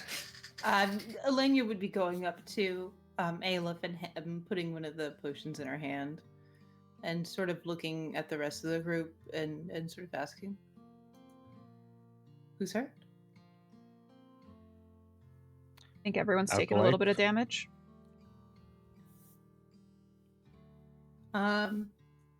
Yeah, she'll pass out the 2 more potions. One to Knack and one to Mermur'ss. Yeah, Mermur'ss just kind of pockets his for now because he doesn't look like he's too incredibly bad off. Ekka's just gonna snatch it and just progress further. I'll say that as you hand that potion to him, he definitely looks a little upset. He seems a little off. I think she'll take a moment to sort of study that face. And Oleyna's whole shtick is being able to read people, so I imagine it's not hard for her to figure that out and sort of let out. No, he's not hiding it. No, yeah, sort of a huff and say, "Well, we continue on and we get those acolytes." Yes. Can I have another drink? She'll give you another potion. It's a greater potion of healing, by the way, Eilif. Tiber is attempting to corral the other acolytes who seem obviously quite traumatized by this experience. And he sort of locks eyes with you, Mermur'ss, and sort of nods, like giving you the go-ahead to go after them, whatever that means. Would you like to follow after? Yeah, he's kind of snapped out of his little mood and he's straight back to business. Don't mind the ghoul 7 that's there that I just can't. Oh, there we go. Now I got him. He's gone now. He's gone now. Don't worry. I did it. You all traverse through the rooms. This side room seems to be some sort of bedding, maybe for Tiber himself. And there is a spiral staircase that leads down. And you will see at the bottom is the undercroft of the Columbarian, and there is a well. You look down and you sort of only see darkness below. I have something for that, I thought, perhaps. No, I don't. I'm a liar. I have dancing lights. You can send that down there. Yeah, I'll send down dancing lights. You see, as the lights go down, it trails down, and probably about 40 feet down is where it settles, where it seems to be the bottom of the well. You imagine you could either hook up a rope and climb down. That will take an athletics check, unless you have another way to get down the 40 feet. Yeah, Mermur'ss already got his rope out, and he's kind of fixing it to something nearby and dropping it down the well, and he's going to kind of go off the side on it and look to the party and say, I'll meet you down there, and start lowering himself down. Okay. Athletics check? Athletics check, yes. Oleyna will follow, and I would like to use an advantage on my athletics check. Okay. Same. For obvious reasons. That's a 14 for me. I 14 also will do got it. a 14. Look at us. We're Wow. twins. I rolled a 1 at first. My first one was a 3. Well, I'm glad you... 40 feet of damage is a lot of damage. Both both Mermur'ss and Oleyna, you managed to make it down. Oleyna, surprisingly. Eilif and Neck. I'm just a little guy. I think as you're coming down, he's kind of standing there waiting Like- to like help you down off the rope. Oh, that's very nice of him. Yeah, I'll go down. Before I go down, I want to kind of look to Neck, and you're gonna explain at some point how you know my husband. Do you want me to say it right And- now? Sure. He's a deserter. That's how I know that.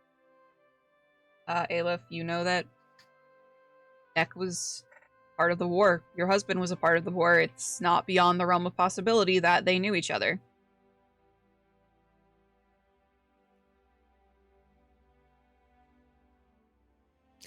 Neck is an oathbreaker, isn't he? He is now, yes.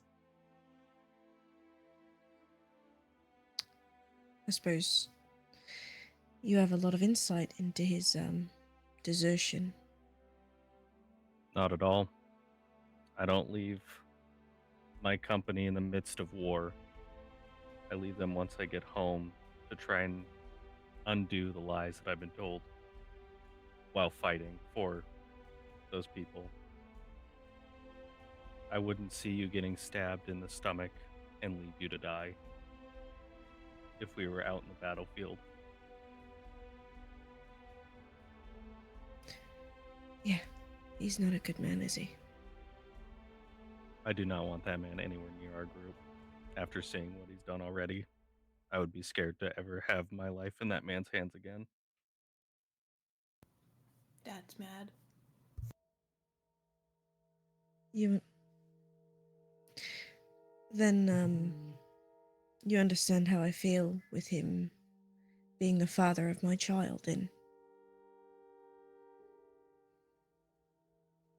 I do not envy the situation you are put in. And he will So, go for it. he's going to cast a floating disc. He's like, we can chat as we go down. He does not Yeah. want to do physical work to get down. She's gonna climb down with a 20. Okay. And Neck, you float down, Oh, hell yeah, brother. seemingly just on air. This man is so Wow. fancy. Ooh, ah. I think once Mermur'ss gets down there, he's going to listen to see if he can still hear the screams and from what direction they would be coming from. So as you land down, it's quiet. You think that perhaps the acolytes have been silenced. You hear some just like cave sounds, honestly. Water droplets in the distance. But the quiet is very disconcerting, especially that you know that this is the only place that they could have taken the acolytes, and yet you do not hear their screams. And they had not been quiet about it as they were being taken. Looking around on the floor, do I see any footsteps, any kind of indications of traffic through this area? They're kind of all over the place. It seems that there's whatever has been going on down here, there's been a lot of activity. You can make me a survival check. Okay.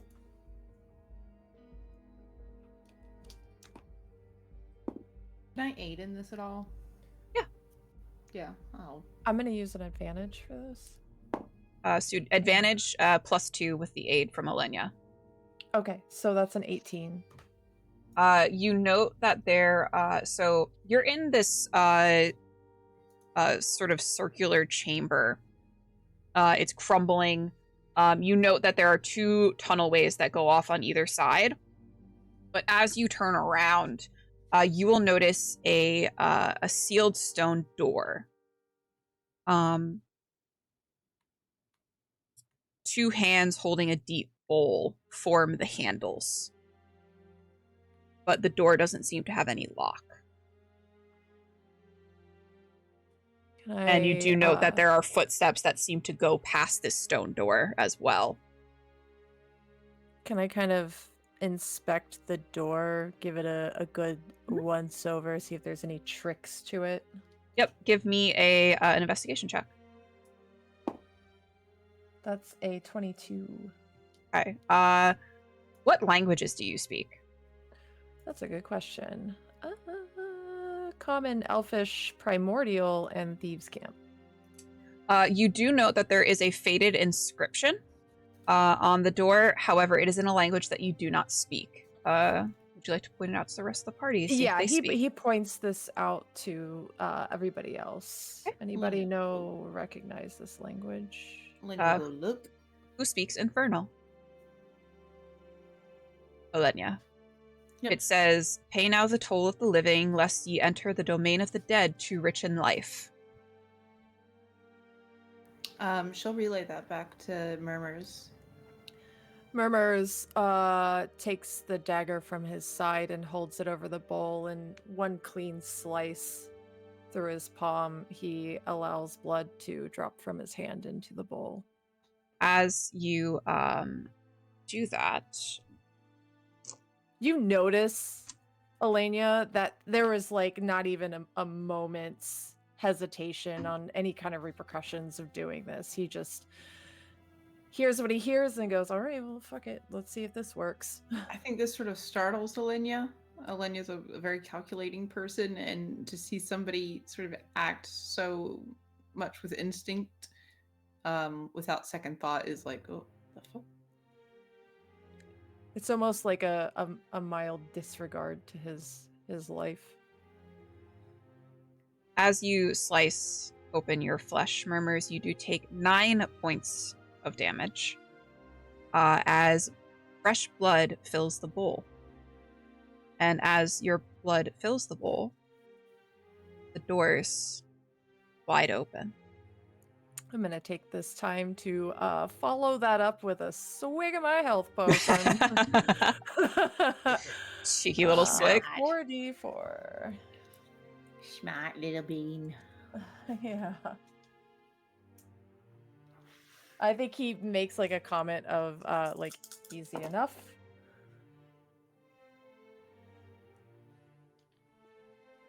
Oleyna's fascinated by this. Strange man. Strange, mysterious man. The doors are open. You are free to enter. He walks right on in. I'd like to stealth and follow.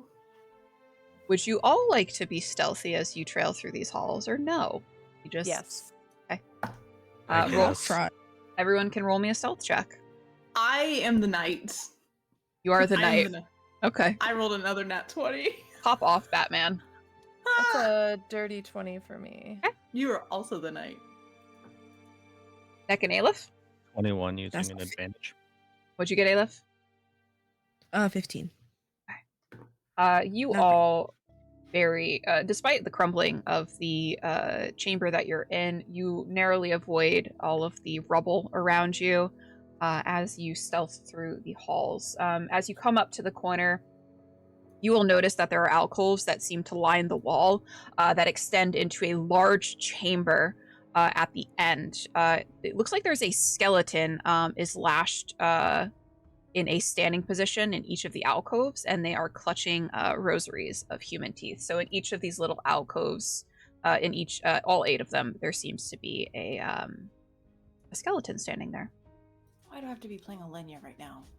Do any of the skeletons seem different, or everything very, very similar down this hall? If you want to give me a investigation check. And I will also say something I completely forgot about. When you guys had inspected the bodies of the ghasts and the ghouls, you noted that there were little emerald shards inserted into their eyes that seemed to be glowing with faint magic. If you would have liked to take some of those with you before you had progressed. Yes. Yeah, would like I to think do Mermur'ss would have collected a few. That's a 21. 21. So the second alcove, you note that there is the skeleton has shallow gouges in its eye sockets. Well, how convenient. He's going to stop before that skeleton and kind of do a little math is happening in his head, and he pulls out 2 of those shards and he slips them into the sockets of its eyes. You expect something to happen, but when the emeralds were in the ghast's eye sockets, they had been glowing with some sort of arcane necromantic magic.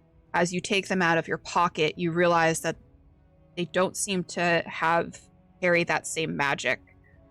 However, you look down the hall and you note that the altar at the end of this chamber seems to be glowing, flickering with some sort of green fires, maybe perhaps the same sort of arcane magic. It's similar looking. Mhm. Do I see anybody down there in that area? No, it It's is empty. empty and still. He's gonna approach that altar after noticing that nothing happens, with those same 2 shards, and he's going to drop them atop the altar and see if anything happens. There is a glowing bowl at the altar, which you now see is sort of giving off that arcane magic.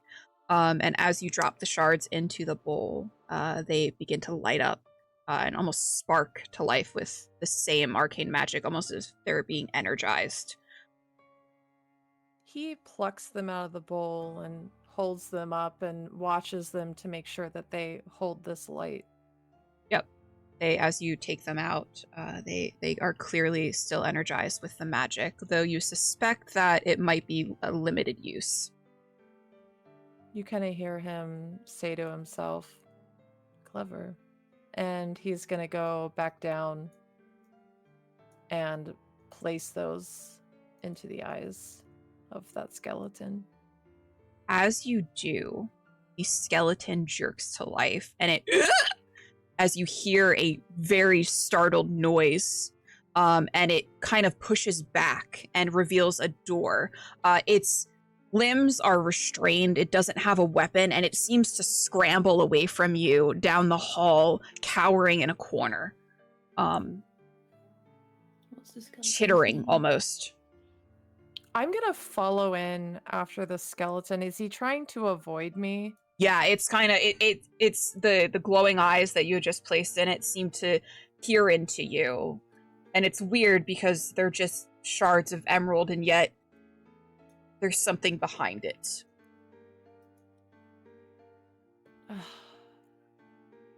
He's going to try to approach the skeleton. It and tries to speak, and it's just garbled. Nothing, no words can come out of its mouth. He's gonna place a hand on his shoulder and say, I am sorry, brother. Your suffering will not be long. And then he's gonna look around the room. So the walls and ceilings are decorated with hundreds of leering skulls. There is a rune carved altar that seems to have an empty, shallow divot in the center. There is some sort of torn, bloody tabard that lies on the floor.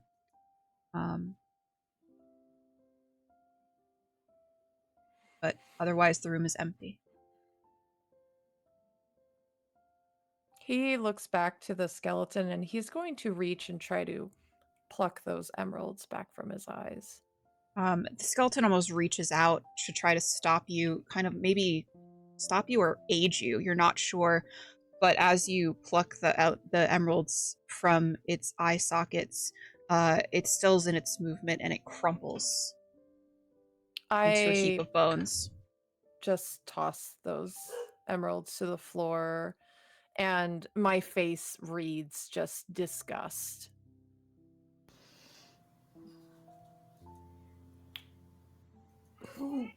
built this place exactly? Was it Lufier? Do I know You- this? You imagine it would have been Lufier, or you can't. This place is old. This place is centuries old. Lufier is the oldest person that you know. He has lived 1,000, if not more, years. I can't be sure, but one could assume Lufier, or perhaps those who came before him, those who trained him in his ways. Interesting. Didn't we know that Lufier made that kind of magic?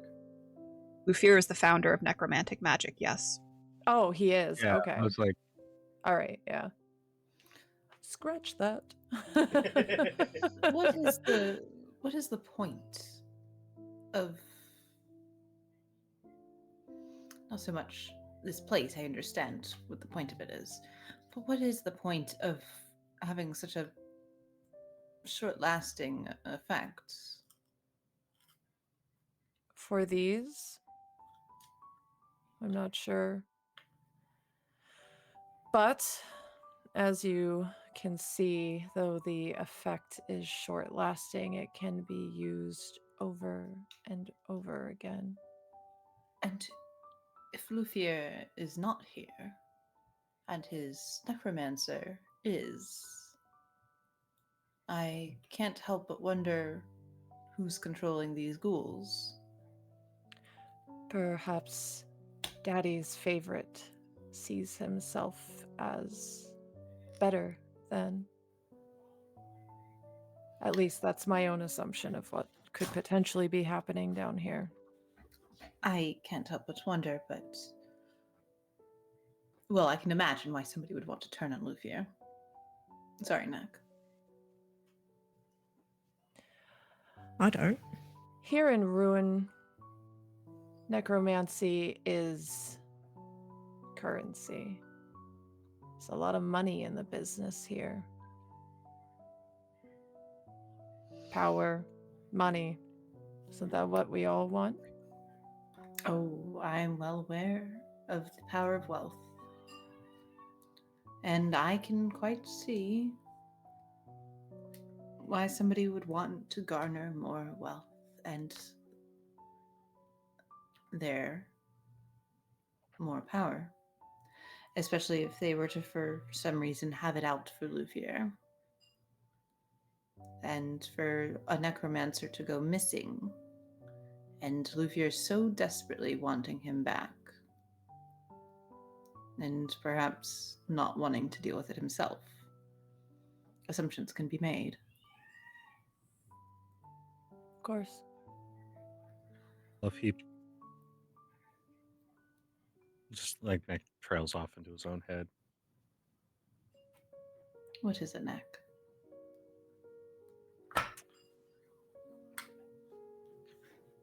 If he poses a threat to Lufier, things may go differently than anticipated. I think it's safe to say to anticipate anything one way or the other would be foolish of us at this point. I need everyone roll me an insight check.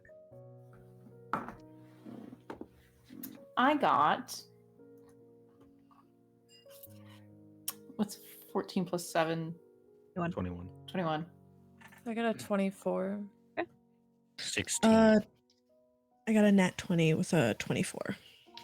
So I will say, everyone. The way that Lufier had posed this sort of quest to you, it didn't seem like he was very concerned with a rogue necromancer. I will say Eilif, Oleyna, and Mermur'ss, you all, when you were speaking to him and when he was talking to you about Balak, he had said that he was a shy and well-mannered man. And Mermur'ss in particular, you know that Balak was a favored student of Lufier, and there was a fierce loyalty that Balak had for Lufier. So Lufier's concern was more that something someone had interfered with Balak, and that Balak was either taken, but perhaps that is Lufir's own ego working against him. Thinking that perhaps no one would ever dare to go against Lufir. Lufir is too powerful. That's exactly already what's going through my mind on this. While Oleyna and Neck are conversing, Mermur'ss is going to redirect his attention to the room, and he's going to look around for anything that might stick out or give any clues of what this room potentially is. So you do note that there is the altar. There is that bloody tabard. It's very similar to the ones that the acolytes wear. More similar to the one that Tiber was wearing as a necromancer. It's bloody, it's torn, and it's sort of lying crumpled on the floor. You can inspect it if you want, and then you can also inspect the altar. So as you sort of kind of hold up the tabard, you do note that there is a little pin. It's the symbol of ruin. It's a skull with a knife driven down into the top of the skull. You would estimate that this is probably worth about 50 gold pieces. But this is also the symbol that is given to necromancers who have completed their studies. And then once again, there's an inscription on the altar that is an infernal. That if Oleyna reads, says, "Feed life to the skull, and it shall give ye death to wield against your enemies." And go on. Sorry. There is a shallow divot in the altar where it looks like something should fit, but there's nothing here in the room that would fit in there. You suspect that whatever was here was taken. I definitely turn around and get Oleyna's attention and point to the inscription. Can you read this? I can. I'm assuming she reads it out loud to everyone. Yep, it says, "Feed life to the skull, and it shall give ye death to wield against your enemies." I think Oleyna will go up to the skull and... So there's nothing there on the altar. I meant the skeleton. The scared one. The one that the one that's no more eyes. Dead now? Yeah. Do you think that it means him? And the walls are covered in skulls. Yeah, they're all sort of, it's really weird. You know, like those paintings or those photos where it seems like the eyes are always following you? Uh-huh. The skulls have no eyes, but it seems like they're watching you no matter where you move in the room. Can I do some sort of investigation to see if one is a little bit more special? Yeah. That is... Can I aid her in this? You'll get a plus. You get either use advantage, or if you've already used an advantage, you get a +2. No. Let me roll again. It's a 17 total. As you're looking around, something odd that you notice is that these skulls all look very similar to one another. You know that Ruin's population has been comprised, it's not exclusively Drow or Elves, but it is predominantly Drow. And the skulls that you see on the ceiling and walls, they look like they're Drow. They're not dwarf, they're not human. Drow and elves in general have a very specific sort of skeletal look to them. Very angular. And you said I do find one that's different? No, but this is something that you notice. Okay. I think she'll look to Mermur'ss.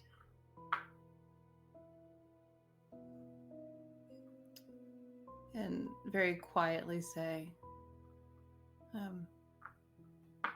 is there a reason that these are all our kind? Or is it simply just convenience? They could have been necromancers from long ago, perhaps. But I'm not sure. I'm not sure if we're meant to feed one of these. I think the skull we're looking for is perhaps being protected. It seems as though whoever feeds life to that skull gets some sort of special capabilities. If I had to guess. Yeah. I don't disagree. Perhaps whoever's down here, be it Balak or his captor, has that skull. I say that if we find it, we destroy it. But that's my thoughts.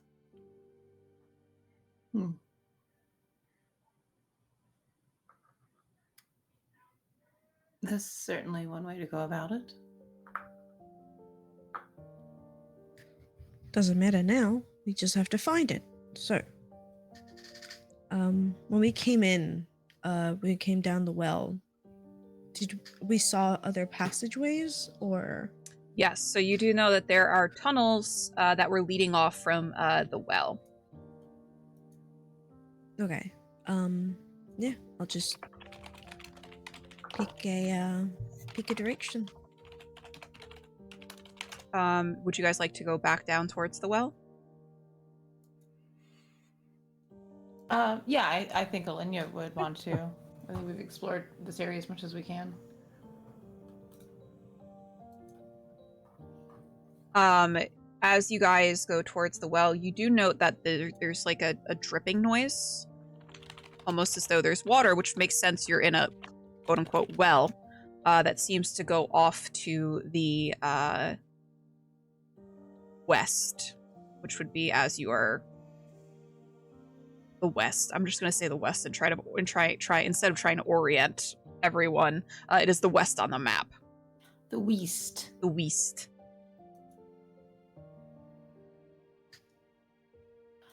Okay. All right. I keep losing Albert Radio. Move it.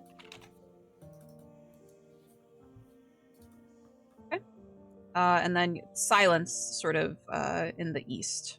But you do note that there is water, sounds of water to the west. Should we follow the water? Can't hurt to explore. I think we'll just have to find out, look around. Feel free to move yourselves wherever. Oleyna's going. Okay. She's boot scooting boogieing. Yeah, Mermur'ss is going to follow with the group. You come to a crossroads. You do note that down towards the east, southeast is where the water sounds become a little bit louder. Or you can continue down this tunnel to explore down here. I think Oleyna's gonna go follow the water. Water it is. Beep, beep, beep, beep, beep. Pew, pew, pew. That's what it sounds like when Oleyna walks. So you do note, like, as you are kind of traversing through the tunnels, that the halls seem to be like stacked with like skeletal remains. Like, think very the Paris catacombs almost, where like the walls are almost made of skeletons. And as you guys continue down, the halls open up into a bigger cavern, and there seems to be a still pool of sulfurous water that simmers at the back end of the cavern, and there are several limp bodies in robes of acolytes that are floating in it. Blood is drifting from their wrists in thin ribbons. Oh, I bet it smells great down here. It smells disgusting. It's like rotten eggs. Ayo. If you guys want to give me a perception check. I would love to give you a perception check. I got I got a 19. A 17. 22 total. 17. You all are staring at the bodies. There seems to be, there's 3 bodies that you can recognize as acolytes that were taken just previously. And there are several others that seem to be days, maybe even weeks old, floating down in this water.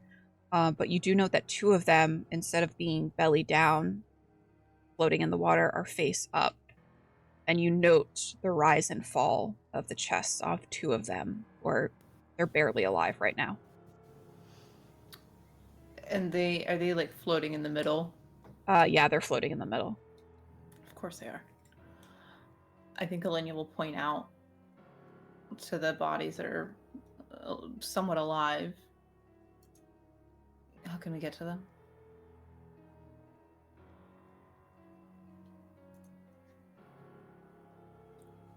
Murmur kind of folds his arms over his chest and stares out to the bodies. I could shoot an arrow at them and end them quickly. Not ideal for getting them out alive.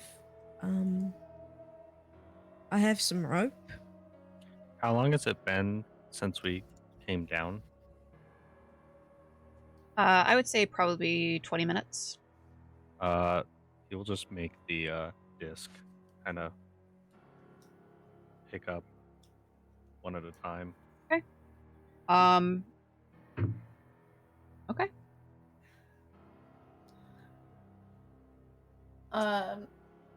So we have the bodies on this little shoreline. Yeah. Okay.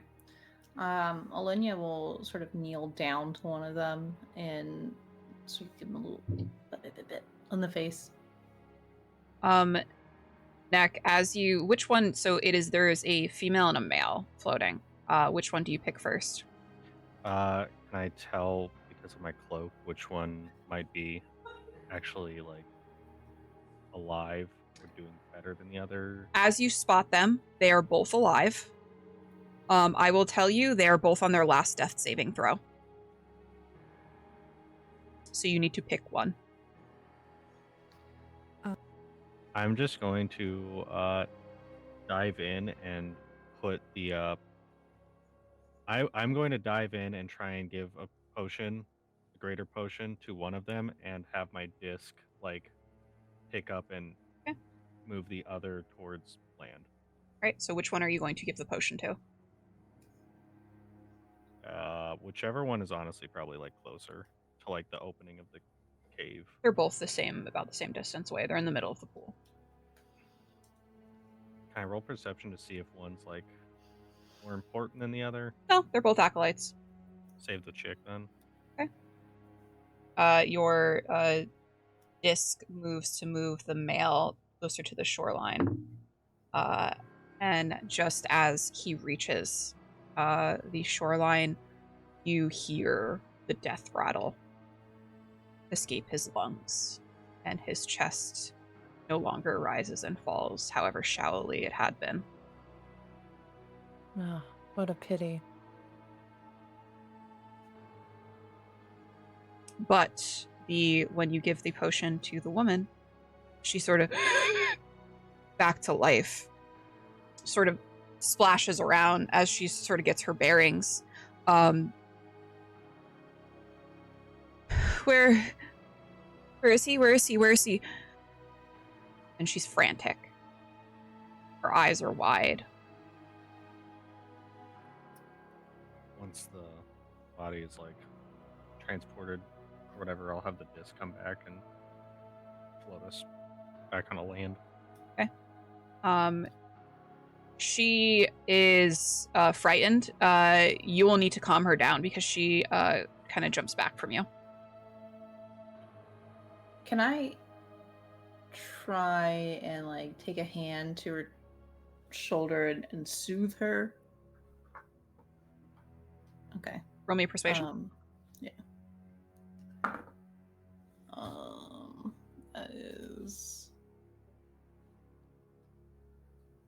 That's a dirty 20. So I think seeing a woman, seeing a drow, kind of reach out to her, she kind of clings to you, Oleyna.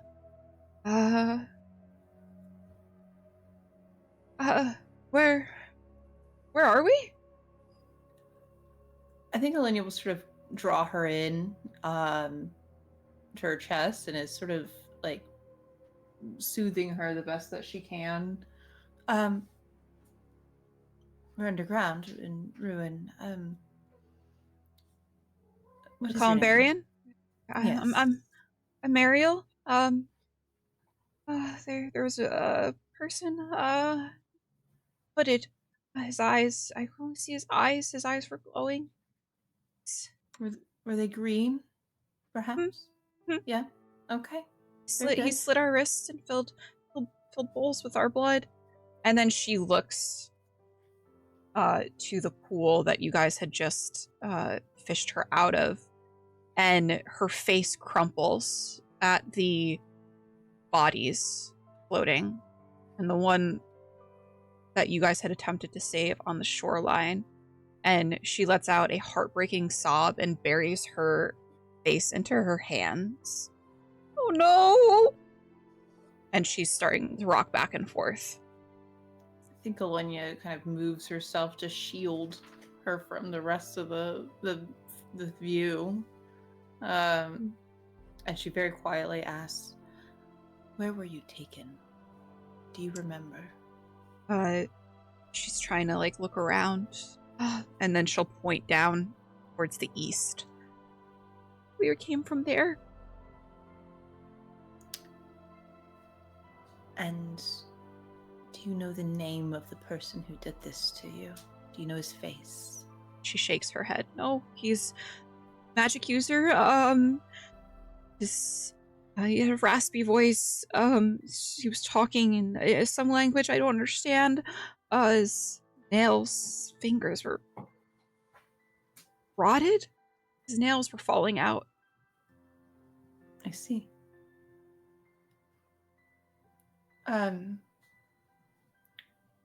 Do you know how to get back to the surface?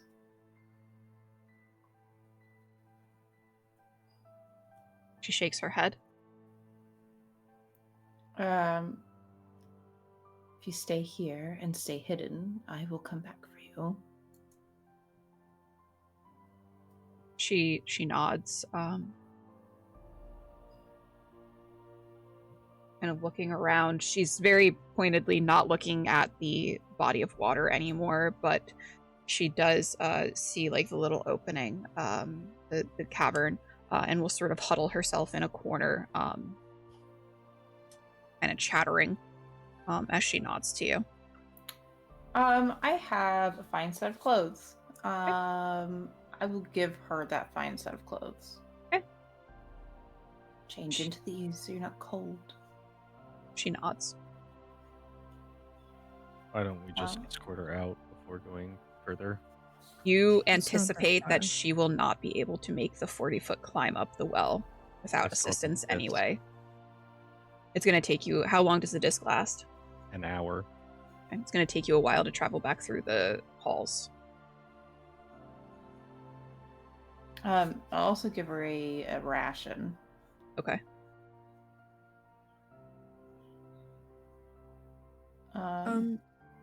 I'll put the 7 points of healing into her, and Okay. That's all I got. With that, you do note that the flush of her cheeks sort of returns. She looks to be a little bit better. Before she'd seemed a little bit sallow. And you anticipate if she's able to change into dry clothes, the chattering will stop. Shall we carry on then? I think Mermur'ss doesn't say anything to you. He just kind of pushes off the wall where he was standing and proceeds to the east. Neck follows. Boots getting boogie. As you all proceed to the east, you hear murmuring, muttering, and infernal, and you can almost smell the rot of the necromantic magic begin to permeate the air. Do I understand what the murmuring is? It's some sort of ritual magic. You're unsure because you're not familiar with necromantic magic, what it is that they're trying to do, but you do know it's infernal. And you can smell the rot of the necromantic magic, so you anticipate whoever it is casting some sort of spell. And that's where we're going to end for this week. Oh. It's Don't fine. worry. Don't worry about it. Yay. It's okay. Everything's fine. It's fine. Don't worry How about does it that. feel like it is? No, it's fine. Everything's going great. Anyway, let's go around and reintroduce yourselves. Say what you have going on if you got anything going on, and we'll start with Jay. Hi, I'm Jay. I'm at TheYellowCubes on all social media, and at TheYellowCubes with 2 S's on Twitch. I'm playing a lot of Baldur's Gate right now. I'm probably gonna pick something else up. I'll figure that out at some point, but for right now, I'm just obsessed with Baldur's Gate. Valid. And I play Eilif here every Saturday for the next, 5 weeks. So, that's all I got for now. Bones. Hello, it's me. I'm LittleBones309, indie gamer here on Twitch. Tonight, I've made the executive decision to premiere Bones After Dark, which is a late night show I'll be running, playing retro, indie, and occasionally AAA horror games, and doing a little bit longer streams with a fun little twist, which you'll just have to check that out when we do it tonight at 11 o'clock over on my channel, Eastern, that is. We're playing Black Book. I'm very excited. It's going to be a good time. And then Wishlist Wednesday every single Wednesday, where you can see a new game that you don't normally see on your Steam front page. And then also, Old Gods is coming back next week, or this coming Sunday. Next Sunday. Not tomorrow. I wish it was tomorrow. Anyway, I'm done talking. Creep just nodding and shaking her head in unison. Joel? I am Joel. I was playing Neck. And make sure to give the DM a lot more advantages. I don't think you want that for next session. I do. Okay. Creep. Hi, my name is Creep, and I do not want that. Please don't do that. Bull, I know where you live. Remember that. Anyways, hi, I'm DarlingCreepshow, and I play TTRPGs with my friends all over the interwebs. And on my channel, I paint miniatures primarily. And tomorrow is Warhammer Day. We're bringing back Warhammer Night. So every other Sunday we're not playing anything, actually. We're painting Warhammer minis, and we're going to get back to working on the Penitent engine. So I'm super excited about that. So if you like spooky stuff and grim dark things, then come hang out and watch me paint them. And I'm Myriad. This is my channel. Thanks for coming and hanging out. I want to thank Creep for coming in and guesting on All We've Lost. We got her for another week, so she'll be back next week too, as we finish up this little side quest that the party has been forced to go on. And the rest of the week, I'll be probably playing some Stardew, because I'm back on that bullshit, as well as doing some art. So make sure to tune in. You guys can come hang out in the Discord if you want. Make sure to go and follow all of my players. They are great people. Otherwise, I wouldn't be playing with them. And we are going to go. Who are we going to read into? We got to read into someone. Let's see. Right into these nuts. Got him. Got him. Got me. Dang. We're gonna go raid into Playodic Games. They're doing 34 hours of Extra Life. So we're gonna go raid over into them. And thanks again to Jay for the raid, and for all the follows, and for all the biddies. My players greatly appreciate those, because they're gonna need them. Yeah. Anyway, everyone say goodbye. Goodbye. Goodbye.